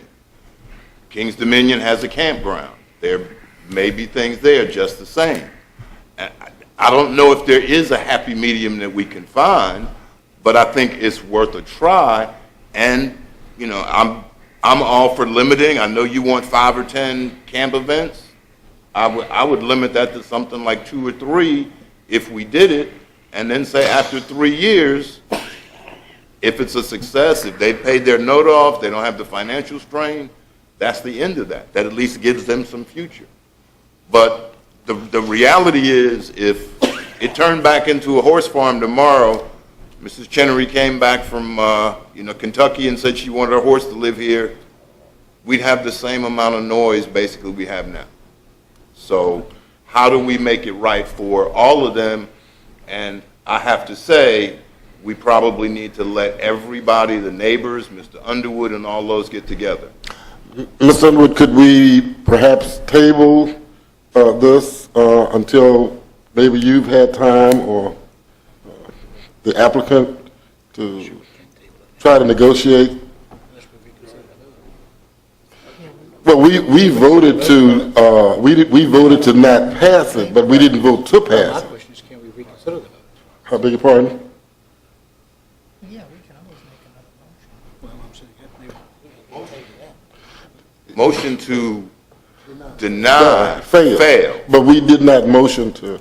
You still have the opportunity to make a motion Right, to approve it, or you table have it. I guess, well, actually, we can't table it without undoing the deny motion. Well, you just don't take any action on it. But we've already You don't- taken you- action. We've taken action, so we can't No, table. No, Okay. you haven't. You just did not approve a motion. There's been no motion to approve. There's no motion on the floor. You don't have to take any further action tonight if you want to direct staff to meet with various parties and try to come up with a different. I respect your opinion, Mr. Emerson, but I don't think that's parliamentary procedure. You're not Maybe totally the law. governed by parliamentary procedure. But under parliamentary procedure, we wouldn't have the right to, to undo it. We would have to undo the motion we already did. No, that motion was denied. That motion is dead, it's gone. You can make a motion now to approve, or you can not take any action at all. You have a year to take action. Sure would feel better if we undid that first motion. Okay, if the prevailing side wanted to come back just for clarity, could we do that? I know the prevailing side has to bring it up again. It's a motion to reconsider. The motion to reconsider. You want to reconsider your motion to deny? I think would be the only thing to reconsider. Okay, what we want to do is to be able to still negotiate. And if you're saying we can do that now, then... You don't need a motion. You simply... Okay. But it may be approved under, once everybody's gotten together and been able to talk and reach an agreement and said, yes, we can live with this condition or that condition or another condition, then it may be approved. Then you would bring it back to the board at another board meeting, and you would consider the change, the revised conditions. At that time, somebody could make a motion to deny those, someone could make a motion to approve those at that time. As long as we can do it, I was always the impression that was a time limit that once you had denied, and I know with rezonings, maybe it doesn't apply to special exceptions, there's a length of time that says that if you deny rezoning, that You haven't denied a rezoning. No, I know we denied And you the haven't special- denied the special exception permit. What was your motion, Mr. His Underwood? motion was to deny, and his motion failed. It failed. That's the There's problem. been no action taken by the That's board. the problem.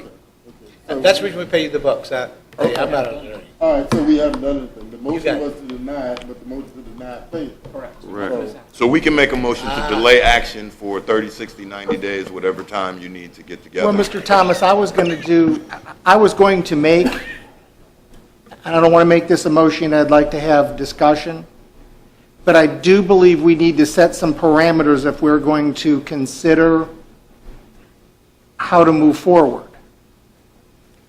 Okay, but the only thing I'm saying is our attorney has said we don't need any further action. Our county administrator has said we don't need any further action.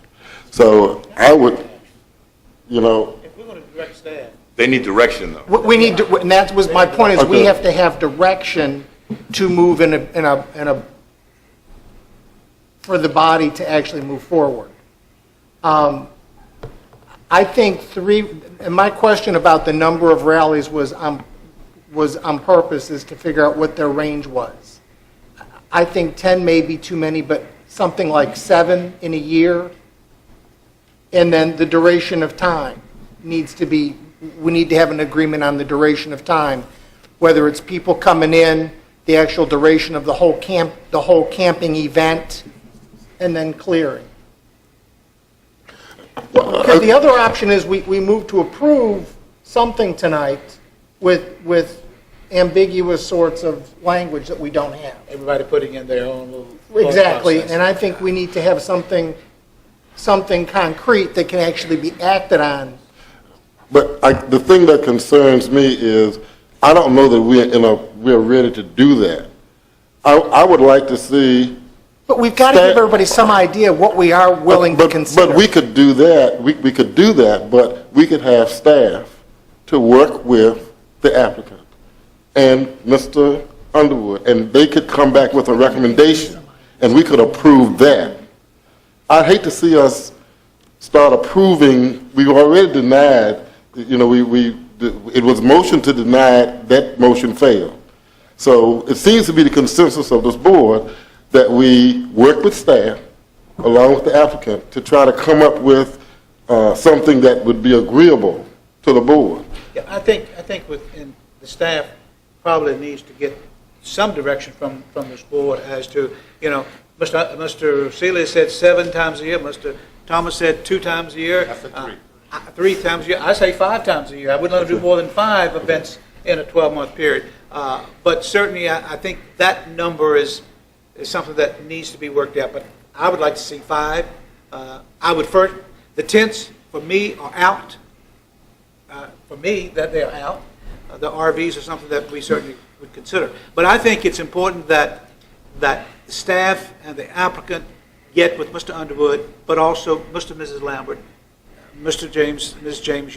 They need to get with the people in that area and talk with them and say, okay, what can we live with? I didn't hear from Mr. James or Mrs. James saying that, hey, we are totally against this. They had questions. I'm not sure you got your questions answered, to be quite honest with you. I think some of them you did, and maybe some of them you didn't. But I didn't hear that from Mr. James or Mrs. James. But I did hear that from Mr. and Mrs. Lambert. But I think they need to be heard in this process, and that we need to take into consideration what some of their concerns and issues are. So, as well as done. Mr. Chairman, are we getting a number here for tonight as far as what we're okay with? But I don't know that we have a number. I heard 3, I heard 7, 11, I heard 5. 0. I just don't understand why that's important. I think the staff has heard what we said. Yeah, if we're going to move forward, I think it is important for different numbers. Okay, then a motion is still in order. I mean, we can make a motion. Right? No, we're not in motion. We're just trying to get, I thought we were trying to get numbers for, yeah. It's 5 for me. I guess for me, the questions that need to be answered, number one, in my time on the board, I don't know what was happening previously, but from what I've seen, the question is the State Fair a good neighbor to Caroline? And the answer, in my opinion, 100% yes. This is not the State Fair. Number 2. It's not the State Fair. Meadow event. Meadow event. Number 2, is Meadow event good for Caroline County? Once again, the answer is yes. It is something. That's not the question either. Not the question. Mr. Chairman, you got a call. Number 3, okay, as far as fireworks are concerned, you can go, I heard the Spotsylvania fireworks at my house on Sunday night, and that was up in Spotsylvania. I heard them in Caroline. So if you're a mile away, you're going to be hearing the King's Dominion fireworks all the time if you're a mile away. So the fireworks thing is a non-issue for me, and it should be. So my number is 10, and I think we should do everything that we can to help the Meadow Event Park. Thank you. Other board members?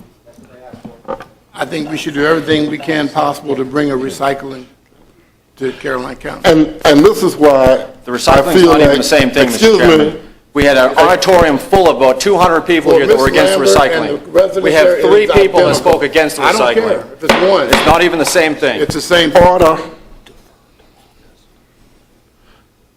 Again, we have not reached a consensus. So even if we place another vote, I don't believe there is sufficient agreement for the vote to pass.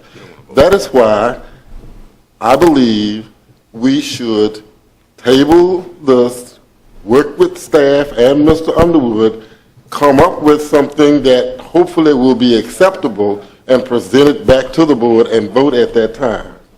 Mr. Chairman? Yes. Would it be appropriate to defer this item to your August meeting?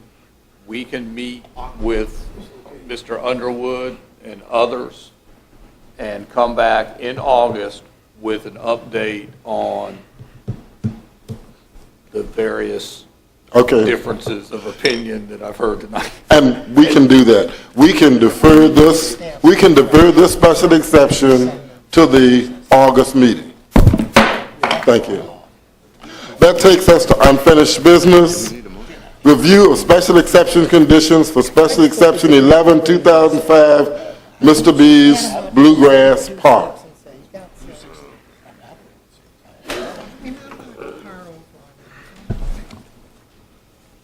Mr. Chairman, members of the board, this is the required review that we do every couple of years related to Mr. B's Bluegrass Park. We have not received any complaints in our office concerning his special exception permit there. I recall that there was some concerns that were perhaps addressed when he made his application for the special exception permit for an expansion of his facilities, but we've received no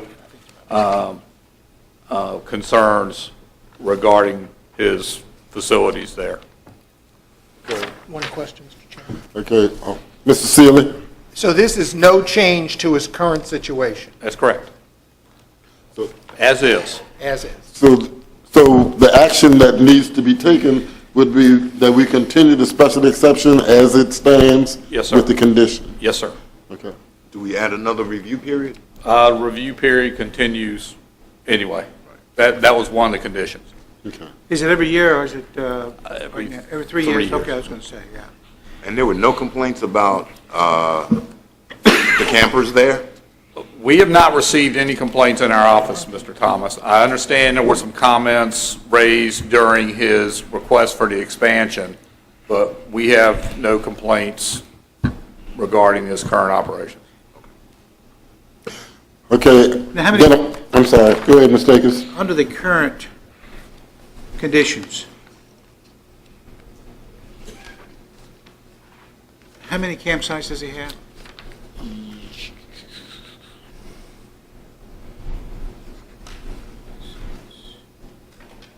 It says may not be set up or occupied more than 7 days, continuous days.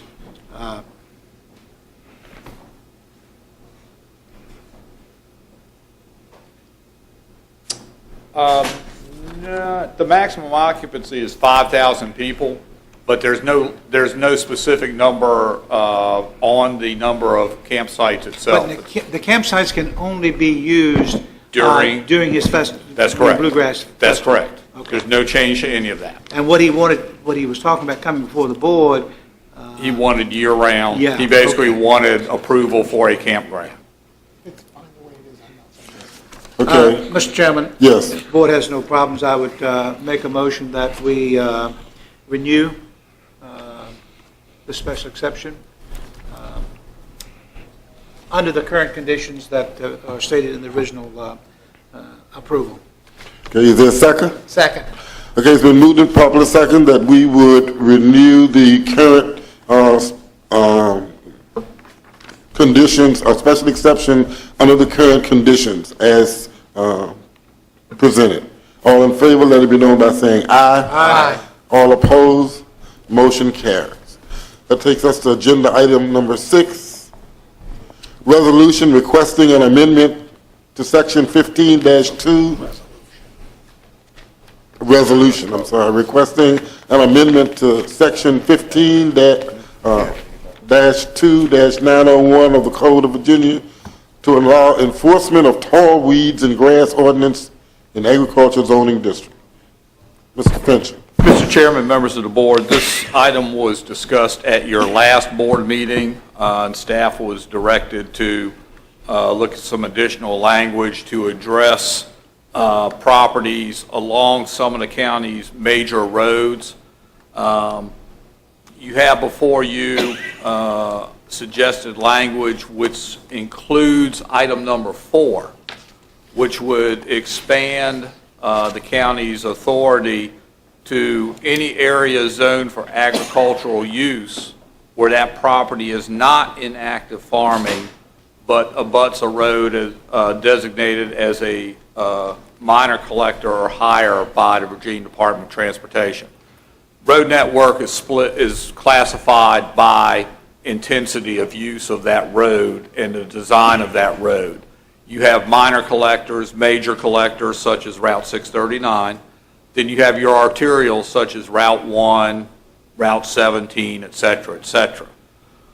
In an attempt to address the concerns at the last meeting, the language we have suggested, or the expanded language that we have suggested, would be that any road designated as a minor collector or a greater standard that would expand our ability to cut grass where those lands are not actively used for farming operations. So you have an existing residential structure, you have a property with tall grass next to it, or you have a property with that tall grass, say along Route 639, Route 1, et cetera, that's not actively being farmed, it would expand local government authority to seek those property owners to cut their grass. Board members have questions about the resolution? Motion is in order. First of all, can I have a comment before I make the motion? Certainly. I want to thank Mr. Fincham. Mr. Fincham, I think after you cleared this up nicely from the last board meeting, so thank you for, and talking with you today. I understand in the discussions that we had today. I think this is pretty good right here. So I would like to make the motion that we pass this resolution and send it on to the House of Delegates. Second. It's been moved and properly second that we approve this resolution as presented and send it on to the House of Delegates. All in favor, let it be known by saying aye. Aye. All opposed, motion carries. That takes us to new business, discussion of illegal trash disposal along Long Branch Road near County Solid Waste Convenience Center site. There was a concern, or there still is a concern about this, but I have been able to work with Mr. Fincham and Mr. Shebel, and I think we've been able to take care of this situation. There was a citizen who had a concern, but I don't see him here, so if the board, unless the board objects, I think this has been taken care of. Next item. Okay. Mr. Chairman? Yes. I hate to drag you down. I just have one question on this. I talked to Mr. Shebel today. I think that there are certain roads, Mr. Shebel had mentioned certain roads in the county that are kind of, almost look like landfills. I mean, you go down 639. I think there was a couple other roads that you had mentioned where trash collects quite often. And I was wondering, I mean, I personally will call VDOT several times a year. Mr. Nelson, knows when I'm calling them as far as, and they do a good job, but then the trash picks back up right away. We're working on Lady Smith Road to amp up the Adopt a Highway program, which will also help it. I would like to see if Mr. Shebel, if we could direct Mr. Shebel, he had talked to me today about the possibility of actually, which I thought was a great idea, he came up with it, of possibly working with the Commonwealth's Attorney Office. I know we're going to be going through a change in that office. But as far as when people get community service hours, if it's a possibility that his office could work with the Commonwealth's Attorney and say, hey, look, because we're constantly needing trash pickup. I don't think there's certain major roads where collectors, Lady Smith Road, obviously all the way from basically the Spotsylvania line all the way out here to 207 can be that way. But if we could have him work with maybe the new Commonwealth Attorney or Mr. Spencer for now until the new Commonwealth Attorney comes in, where that could be possibly something that is some sort of community service sentence. I think that would be a great idea. Mr. Shebel, do you have an issue with that? Is that, okay, he feels like that's a good idea. He's the one who came up with it. So. Right. Okay, so it is the consensus then of the board that we would ask him to work with Mr. Spencer as well as the new Commonwealth Attorney to look at having certain areas that are problem areas to be worked with as a community service project. Okay?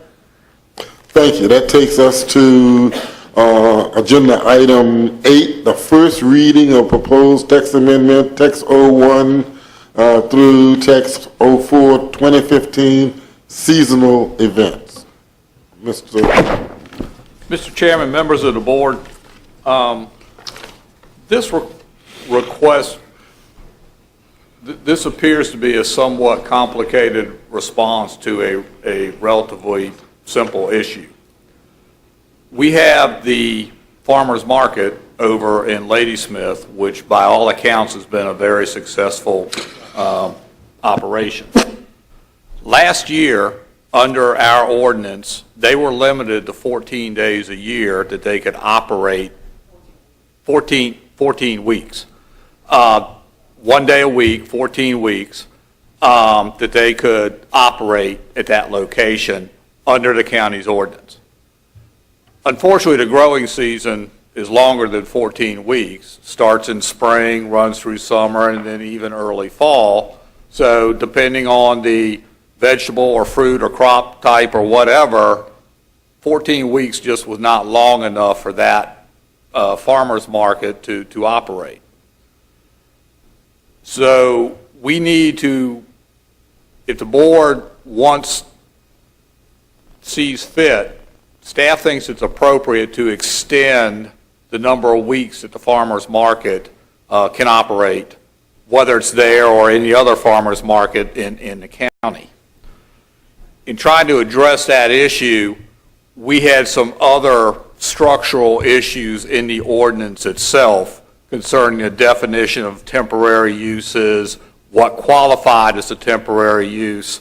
So the farmer's market issue itself is resolved with these proposed text amendments, but at the same time, we felt it necessary to take care of some of the other issues that we had with definitions and with the term temporary uses in the RP district.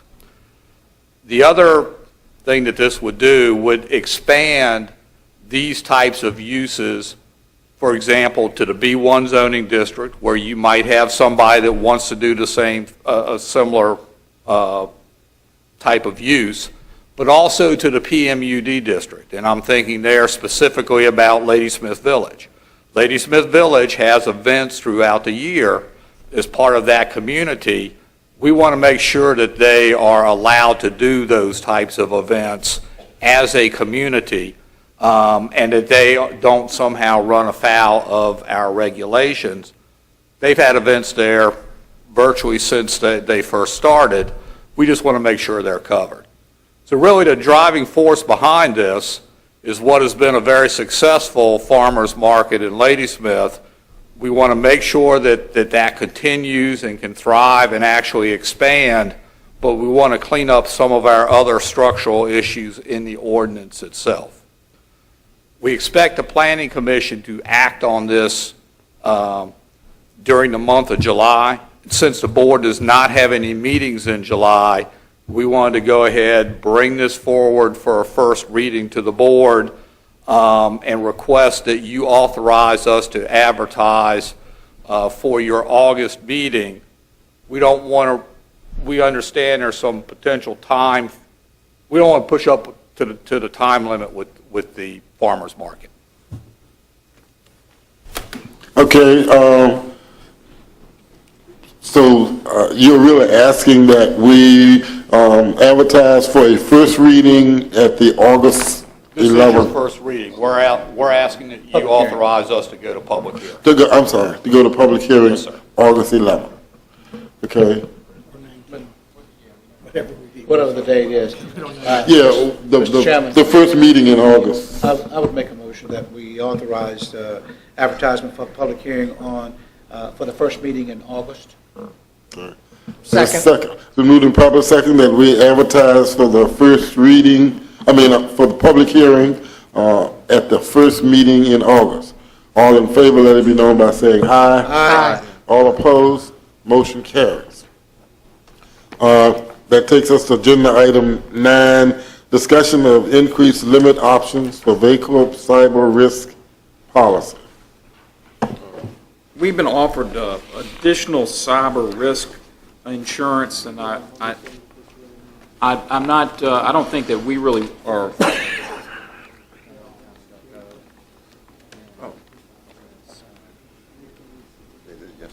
I just wait for him to finish. Board members? No, that's all right. I just, we're not really, we talked with the county attorney on this. There hadn't been a lot of local government involvement in this, and of course, we have insurance to cover the notices that will be required if we were to have some sort of data breach.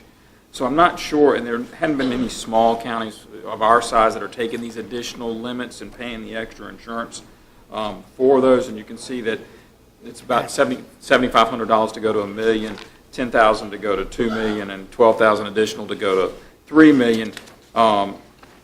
So we just wanted to give you an opportunity to have input on what you wanted us to do. Obviously, we haven't budgeted any of these additional insurance amounts.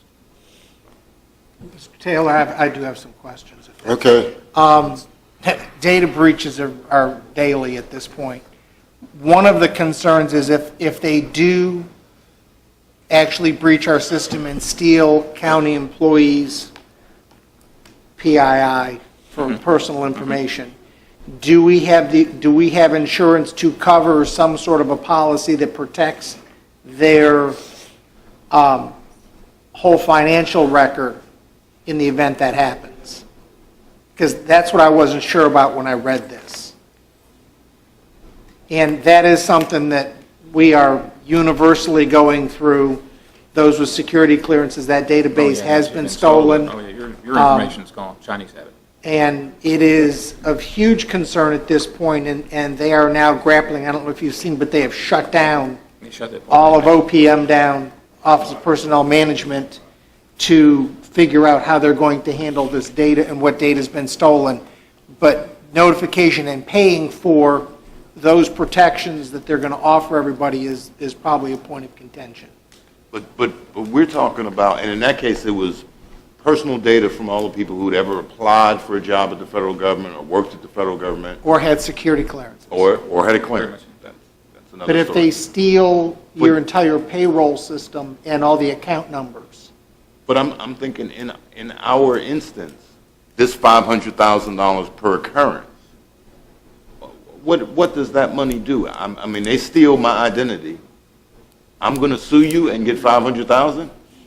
Or are you going to have $500,000 to repair the damage? What's the impact? The damage is what I'm asking about is, do we then get Well, that's what I'm saying. one of the protection agencies for all the county employees and pay for it for 18 months?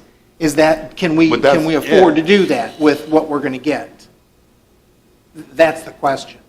Like a LifeLock and all those people. that do One that of kind those, stuff. right. Don't get, But what I hear you saying is that, and I guess localities our size usually go along with the 500,000, which doesn't mean that we have to do that, but, you know. But I mean, what is that money used for? That's what I'm saying. I got an insurance policy. What is it used for? that was my question. Does it cover, you're exactly what I'm saying. But I mean, Yeah. do we cover the employees? Can we afford to get them the policy that would protect all that? Do we know what it would take? Security breach notification expenses, and notification expense required by law, including mailings and monitoring. So we could, up to our $75,000 limit, we could buy some sort of monitoring. But I don't know what $75,000 buys you, but that's what the coverage is. And I guess that's where I'd like to see a little bit of research is what would it cost us for the employees that we have the information for to cover them for 18 months in the event that were to happen? Well, this is going to apply even if you buy the higher coverage. Right, that limit's stuck no matter what on the other coverages. The other thing is, they just sent us this since our last meeting, and they want it back for July 1. So we don't. So we're, I mean, but so 75,000 no matter what They want we it back do. tomorrow. Can we include the school system? No, they do, Sure about it, no. we do their payroll. They're not through our insurance. We do their payroll, right? But they're not through our insurance. We do not do, we do social service payroll, Okay, yeah. county, that's the two. If that's all we're going to get, then but what I'd like us to figure out is what that would cost us. I mean, we don't need to know in a week, but I just think that number would be a number worth having and knowing what that's going to be. I guess the thing of it is it needs to be done by tomorrow. Well, I just say take whatever the lowest one they've given us, and because 75,000 now that is the max we're going to get. Correct.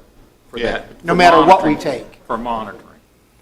Yeah, for monitoring. Which is- Monitoring But I stole your whole payroll because I hacked in. I got everybody's identification, 400 or 500 employees, And all of their bank accounts. and their bank account. I'm sucking all your money out of the bank before you even know it. And then you're going to give me $75,000 as the whole county? That's probably not enough money. $500,000 is not enough money if that would happen. So. I don't know what But kind of protections you can we just, since take the minimum on this and do research and see what it would cost us, because it's a question of when it happens. not Can we if. bump up the policy at any time if we have it? once we have a policy, which is tomorrow, tomorrow we say, yes, we have a policy, can we during that year increase our coverage? I think it's why they sent it to us. We already had this policy with these minimums. They offered us this additional coverage, but want us to take it because I guess they buy it themselves. Yeah, they're passing it on to everybody else at the start of the fiscal year. Yeah, so I don't know that we'll get a new one unless we buy a separate policy different from them, because they're not really offering what he's asking for. So we'll research what the coverages are and just have to. Because the concern I have is, we don't really know what we're getting for the 500,000. Oh, no. Right. And I would hate to see us pay for coverage we already have. That was when we sent it to Ben, we couldn't figure out if somebody sued us, what that 500,000 was going to cover. You can see what the $75,000 limits for those expenses and things are, but the overall 500,000 to $1 million to $2 million to $3 million, we couldn't figure out what. And it says per occurrence. So I hack into your database one time on Monday and steal everything, and then I go back on Friday and steal everything I didn't get the last time. You only get 500,000 per occurrence. Maybe that would be the thing, but it's only going to be one time when they get in. Yeah, they. And that's $500,000 Right. for everybody. Right. So an additional $75,000 doesn't seem to. No. I mean, it's like you get the money. I don't think that's Because paying anybody. is it your fault that I lost the $7 I got in the bank? Or is it your fault that Jeff Black lost 500,000 and he's got in the bank? Where does the money get distributed? I don't know that it gets distributed that way anyway. I don't think it's for damage. I don't think it's for damages like that. It doesn't sound like it's for damages. So nobody's suffered covered by for the third damages? party. No. Doesn't sound like That's it. why I don't use direct deposit from here. Well, I think it's something we need to investigate for our own knowledge. I mean, we might ask for a copy of the actual policy. It's pretty hard to tell from these summaries. Could we ask for a representative to come and I'd rather have them talk to staff. Oh, well, either staff or whatever, because it's just hard to make a decision. I understand. We just got it and had to stick Yeah, it on your I understand. agenda. It didn't leave us a lot of time to do any research. I've got it to him, and he got it back last week to go out. I would suggest that we not take any action, have staff to talk with someone from the company and get our questions answered. Well, it's due tomorrow, but we don't have it now, so, Yeah, we do. We have the minimum. We have the minimum, I'm saying, but We'll continue to follow the them. additional that we are looking at, we don't have it now. We could have gotten a breach today, as far as that was concerned. So, my thing is, I just don't think we have enough information to make an intelligent decision. So having said that, we will have staff do that. And we can come back at the August meeting with a report. Of some sort. Of We may not some be able to sort. buy this. Right. So you're going to do the minimum? We would do the minimum. That's what our recommendation was going to be. We're going to do the minimum because we didn't understand what we were getting for the additional money. But we didn't want to do that without telling you we were doing it in case you decided, no, it's too risky, do something different. Right. So I guess that's sort of the best way to. So We do were you- going to do the minimum because we didn't understand what we were getting for the extra money. So you need a motion? No. Oh, okay. They Let me recommend ask a it. question. We're good. All right. See, You right say here. the decision has to be made. If you'd have voted for the park, you'd have voted for And who you. You said turned the that? park down. Bay Corp, the insurance company, I guess because our insurance starts tomorrow. Our new You just received coverage. information when? June, after your last June meeting. After last June, was like June the 9th, 10th, 11th, Right, something. right after your last June meeting. You don't think you could call Wayne? We can try to find out some more with, information, but Wayne Corp and just, huh? I'll step down. we don't have a local board member. I'm on education. But I think you may call Wayne Catterson and just see what he says. I mean, We'll maybe check. you just If give we us can do it 10 in days. August, we'll bring it back to you, Yeah. but. Okay, all right. That takes us to agenda item 9A, Request for reduction of the water bill for Mount Calvary. Second Mount Calvary, Mr. Chairman. I'm sorry. Mr. Shebel has provided me, if I may, with the water usage for Second Mount Calvary. In February, they used 80 gallons. In March, they used 710 gallons. In April, they used 46,050 gallons. In May, they used 170. And last year in August, or I'll use September, which is usually after their homecoming, they used 690 gallons. There is no way in the world, unless there's some sort of vandalism going on, like what happened in Mr.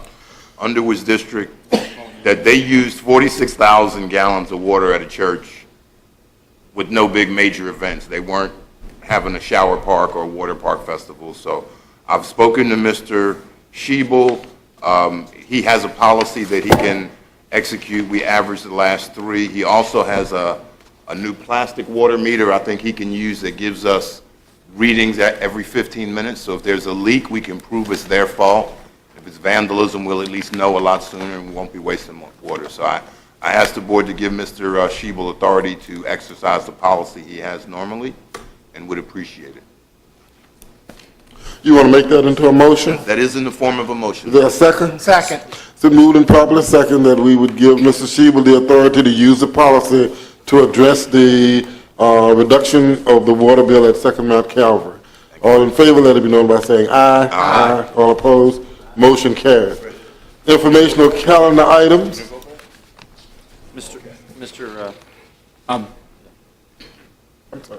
Can I ask a question? I think it's dealing with the Fred here. I mean, as far as I'm not going to be able to answer it, but go ahead. No, I just had a citizen call me, and she called me last week, and I haven't been in touch with you, but it deals with their sites where they drop off. She was concerned because there's no place for them to go to Germanna up there on 17 or the Spotsylvania Hospital. So I was wondering, what is the process for, because we're paying big money into the Fred. I would imagine that a lot of people who use the Fred might want those as places to stop going from Caroline if we're paying that money. So is that something that you can look into as far as a place where they're going from Caroline up? Because it says it goes from Caroline, she said it goes from Caroline right up to Fred Central and doesn't stop on either one of those places, which serve us better as well. Doesn't start at the hospital? Doesn't stop at the hospital. The hospital and Germanna right there together. So, well, yeah, it's the hospital. Mr. Cully will take care of that, okay? Thank you. All right. Okay, other...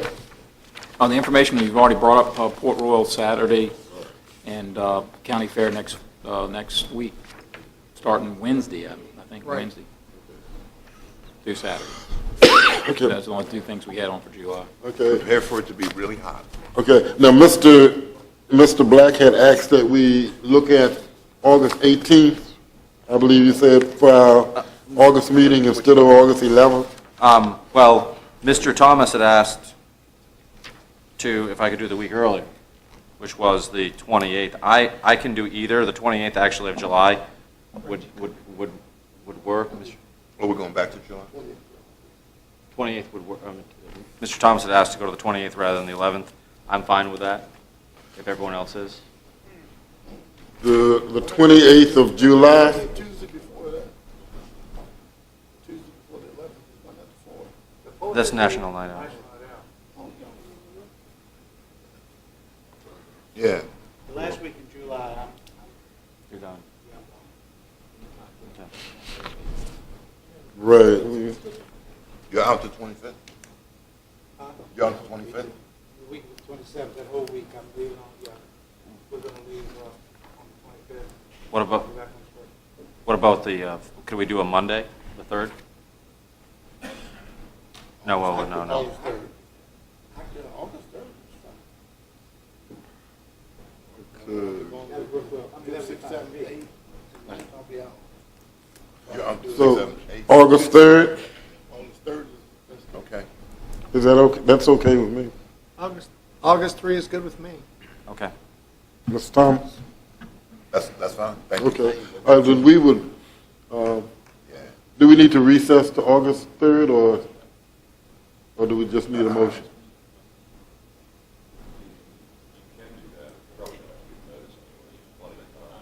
Okay, we will just give notice. Okay, a motion is in order to move the meeting to August 3rd. So moved, Mr. Chairman. The second? Second. So moved and properly second that we would move the August 11th meeting to August 3rd. All in favor, let it be known by saying aye. Aye. All opposed, motion carries unanimously. Motion to adjourn. So moved, Mr. Chairman. Second? It's been moved and properly second that we adjourned. All in favor, let it be known by saying aye. Motion carries.